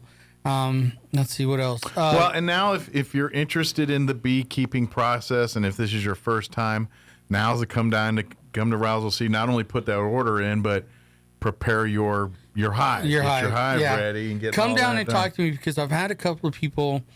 I don't know what website they were on, but they're buying these like beehives, and it's a lot. And I keep telling them, you don't need that much. It's overkill. Oh, well, it's this. Yeah, well, she found one, and this thing's like, 13 stories high, and I'm like, you gonna lift it? Right. So there's certain things that work in our area, and there's certain things that don't work in our area. The higher you go, the more chance you have it to get blown over by wind. Sure. And then people don't realize you got to pull those boxes off, and they're heavy. They're close to 35, 40 pounds. Not to mention there's bees and everything. Yeah, and there's bees and everything else in there. That kind of weirds you out. Then that's if you're looking at something other than what we carry or whatever, that's fine. Come in and talk to me though. Because a lot of people that are starting Grass out, they're isn't looking always at that. greener. Yeah, they're looking at this, and some of them are cool. She found this guy who builds these really cool boxes. It's just kind of the flow hives don't work. Yeah, Sure. flow hives really don't work here. Well, and here's the thing too: is especially if you're new to this, let's see if you like it first before you invest all kinds of money in building an elaborate beehive and doing all that. Let's start a season with basic equipment. See if you like the concept, the work involved in doing it. And then once you like that and determine that, then we can say, all right, next year I'm going to build. It's like smokers. You get into barbecue and you love the concept, and you go and have this $10,000 smoker built, and you're like, I just like eating it. I don't like cooking it and stuff. Yeah. It's like, well, learn that on buying going down and getting it down to Ace Hardware, a $200 smoker, and learn on that one first before you start getting the right. And a lot of people, you're just going to try to sell. I'm not going to try to sell you anything. I don't care. Yeah. You got to be able to manage this, and I can't express, new beekeepers. Bare bones basics, because you're dealing with Mother Nature, and we have not figured out a way to corral Mother Nature. A hive is 98% women. That's a red flag right there. So you can't control any of this stuff. So you're going to be, it's not a cheap hobby. Sure. Starting out. Once you start getting rolling, then it gets cheaper, and then you end up with more and more gear. You get good at it, but you got to learn it. And you got to take its lumps a little bit. Yeah. So I always try to tell people, start out small. Sure. Don't be buying this. Don't be, because You can bring the bees down here. They'll kill the queen. They'll make a new queen, and then they're gone. And then you're stuck with a really cool box. You're probably going to like it a lot better if you have smaller success early than try to create big success from the jump. Right. You know, start. Hey, look, you only got a jar this summer. Yeah. But you know what? That's your own jar you made yourself. Now we can make 2 jars next summer. Right. Or we can make whatever. Yeah, and you'll be surprised how many friends you got once they find out that you have honey. You want free honey. Yeah. We have it all the time. Oh, hey, remember me this year? It's all like, I don't even know who the hell you are. It's like them cats in heat. They just start hanging out at your house. I'm not throwing an old shoe at them. Yeah. Let's see what else. Oh, we will have plants and vegetables coming out. Supposed to be coming out around the beginning of April. My greenhouse guy said, yeah, maybe March. I'm like, oh, no. He did it again. Yeah, he planted again way too early. I told him, you didn't learn your lesson last time. And, so call. About March 15th, start calling because there could be a good possibility that plants will be coming out. We might be, again, a few weeks early. Normally, what they've done in the past is the plants come out when the geraniums come out, and the geraniums come out when we pick up bees. And that's not until middle of April. So this is like a month ahead of schedule. More or less. Yeah, he's way early. Okay. So, Be on the lookout here. About 3-4 weeks here. Yeah. So now, for the people that don't want to buy the plants, they want to start the plants themselves. This is the time of the year to start them inside. Get those bulbs in some kind of dirt. If you're doing peppers and tomatoes, do your seeds inside windowsill that gets all day sun. Make it a small little greenhouse with easy home stuff. Egg crate, saran wrap works great. Okay. And then that way, by the time it's end of April, we're done with whatever freak freeze we're gonna have. Then you can put those in the ground because they should be about that tall by then. Very good. So then you'll be ready to go but if you want to wait to a more mature plant before you put it in, then we're looking here about mid-March. Yeah, which is about a month early. Yeah. I mean, we always get the freak frost, and it's always usually around the middle of May. Yeah. So we always kind of tell April 15th, tax time. April 15th, yeah. Wait till after paint. Easter.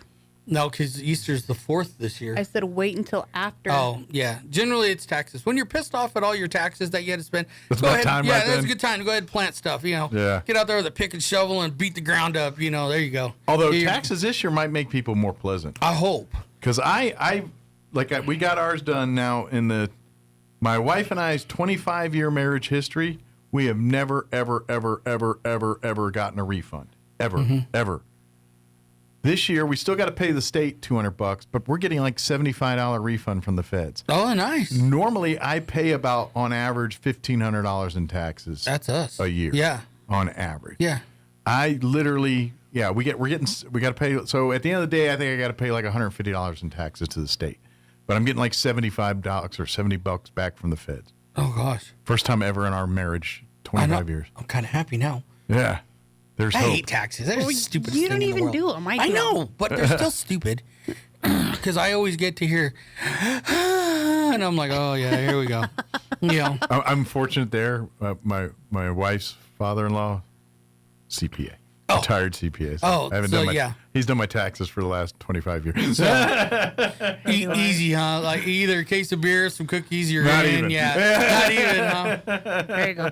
Yeah, not even. Kim basically scans all our W-2s and emails it to him, and usually by the end of the weekend, he tells us how much we owe. That's kind of how it works. It's not bad. Hey, does he include a fee for that? No. Yeah. Well, if he does, I haven't. No. You're like, I wouldn't know if you did. No, he would never do. 25 years, you might be paying a lot to him. You never know.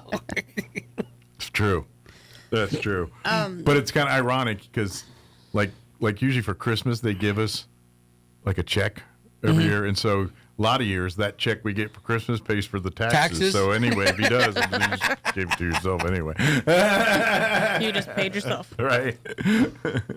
So, but anyway, but that's about the time to be planting. And of course, obviously, if you're going to go with the seeds now, start indoors. Start putting them in your, on your Now, back if you want to porch. do like okras, squash, zucchinis, you don't have to start those now. You start those right in the ground after soil temps are high enough. So here in April, Mayish time frame. Closer to May. Gotcha. For the zucchini, squash, melons. And those would turn up about midsummer? As far as getting fruit. Okay. Yeah. So, everybody always kind of asks the same thing, and I tell them the same thing. If you have weeds growing where you're going to be planting these plants, the soil's good. You should be good enough to be able to, and then add your amendments. Good enough for weeds, good enough to start a plant. That's it. Good enough to start plants. Get the area ready and stuff like that. Again, when you're tilling up land and you're doing all of this, you are bringing 30,000-year-old seed from 8 inches in the ground up top, and it's going to come. Weeds are going to come right back. So be prepared when you till, level, do everything. Water. Whatever starts popping up, spray and kill it now, type of a deal. So when you go in with all your vegetables, it is for the most part weed-free. Is now a good time by putting the mulch down and putting down, like enriching the soil and all that? Or you can. Or is it a waste of time? I always kind of tell people, if you're going to do that, lay it on the top and then water it in at least 3 good times. So the nutrients from all that goes completely through your soil line. So when you do disc or till or however you're going to do it, you're not taking your nutrients and putting them on the bottom. It's all the way through your soil line. So you have an even line, Gotcha. going all the way down. Does that serve as a little bit of an insulator too for warming up the soil a little bit underneath? Or generally, if you're putting like dry bark or something like that on it, it will add.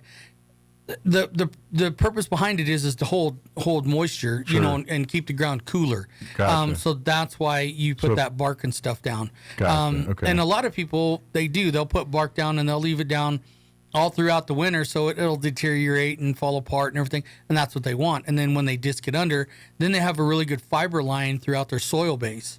So it holds water and everything seems to grow a lot better. Gotcha. That type of deal. Gotcha. But again, that takes a couple seasons of kind of it's working just that land. And then compost piles better. don't even start. I don't want to hear about. Everybody asks me about compost piles, and I'm like, I have no clue. I really don't. Throw eggs in it. Throw whatever. Banana peels. Banana peel. Yeah, all of that stuff. Coffee and then grounds. Got to till it and do all. Clippings. But I know you turn it once a day for the fermenting process. There's a whole there's a whole lot science manure. to it. Yeah. Chicken manure is a no because it's too hot and it'll start on fire. So you want don't want horse that. manure, rabbit manure is okay, goat manure is okay, fresh grass clippings or repurposed hay out of a horse's butt, dirt, cardboard, any of your foods like vegetables that's left over, eggshells, coffee grounds, any of that can be used in a compost, but you have to be able to maneuver it. Yeah, you got to post it. Yeah, you got to turn it over. What a lot of people do is they have like a hole dug at it like a slant, so that way you could just take like a shovel and pick it and turn it. Okay. There's I've seen those machines where you dump it all in there, and then once a day you're supposed to crank it and turn it. So one of the ladies that comes in, she's really, really. Oh, we're almost out of time. She's really thrifty. She's been putting in 55-gallon drums and filling the drums up about halfway. Yeah. Laying it on its side and then rolling it. Okay. Back and forth. That's the same principle. Yeah. Same principle. Yeah. And she's all like, I bought these for like 75 cents. Yeah. The only thing is you just got to remember, once a day, like clockwork, turn that sucker over and let it cook. Yeah, basically. Pretty much. It's kind of like a crock pot of fermenting or getting mulch or just be aware when you pull the top on that lid. Woo, baby. I'm about to say, you're going to get the smells of science doing its thing, and the breaking down of things and the decomposing of things, and it creates odors doing that. And they do attract flies, they do attract mosquitoes and other insects. Oh yeah. So if you're don't wondering, do it up by the house. If you're wondering why you have a plethora of new bugs, it's because you're drawing them in. Well, that's what decomposing happens and how it all works. And the flies got to do what they got to do, and it's all it's fun. It's all part of nature. So. Yeah, the circle of life. But if you have questions, please don't hesitate to come by. On down. You guys are kind of back into spring hours now, Not yet. right? We're Not still quite? winter hours, so we're only open half day on Saturday. Okay. Within probably, I'm thinking about the next 3 weeks, we're going to go back to normal. So maybe the end of the month here? Yeah, end pretty of much. February, I think so. probably. Gotcha. Yeah. Okay. So it'll be 6. It will be back on 6 days a week, 8 to 5. But right now, Monday through Friday, 8 to 5. Okay. Yeah. And then come on, if you got questions or anything like that. Yeah, please come in and talk. And we're good. Now's the time to start prepping and planning and Getting plotting. your stuff ready. Yeah. That way, when it is time to start getting bulbs and grasses in the ground, you're doing it at the right time. We are going to be just strictly using Fox Farm soils. Okay. So just that's got all the nutrients, a lot of nutrients and stuff in. So having a good success with that. Yep, we are. A lot of people like it. Did real well here. Good deal. Yeah. Excellent. So come on down, check it out today, and then anything else about questions about that. And of course, if it is the bees, now's the time to get the bees ordered. Yes. And now's the time to, if you've got questions about creating your first hive or how to make last year's hive better, now's the time to get all that work done here. And here in about a month or so, we should start seeing the bees start cropping. They're already, Good. So. We've had bees buzzing at our house all year round. Like, they only went in for a couple of days when it was cold, and then other than that, they're still out buzzing. Yeah, I know flies, and there really hasn't. I mean, we had a cold week there, but winter has been very short-lived. Oh, yeah. It's been which poses, that's not all good news. Yeah, no, it is not. Seasons are, well, you know all about with the dog stuff and the parvo and all that, so. It's all connected. Yep. So, thank you guys. Appreciate it. Thank you. All right. I can't believe it. 10 this morning's kind of zipped right by. I feel like it's just like, man, it's already 10 o'clock here. But yes, we are done for today. If you missed any part of the show, you can always check it out at your leisure. Go to ksvptv.com. We had the young folks from the Roswell Robo Squad elementary team join us here in the 7 o'clock hour. Don Weld with the Alzheimer's Association last hour. And, of course, John and Crystal from Roswell Seed here just a few minutes ago. KSVPTV.com, you'll find all there. You're listening to 106.5 Roswell's Talk FM, KEND, Roswell, New Mexico. Have a great day, everybody.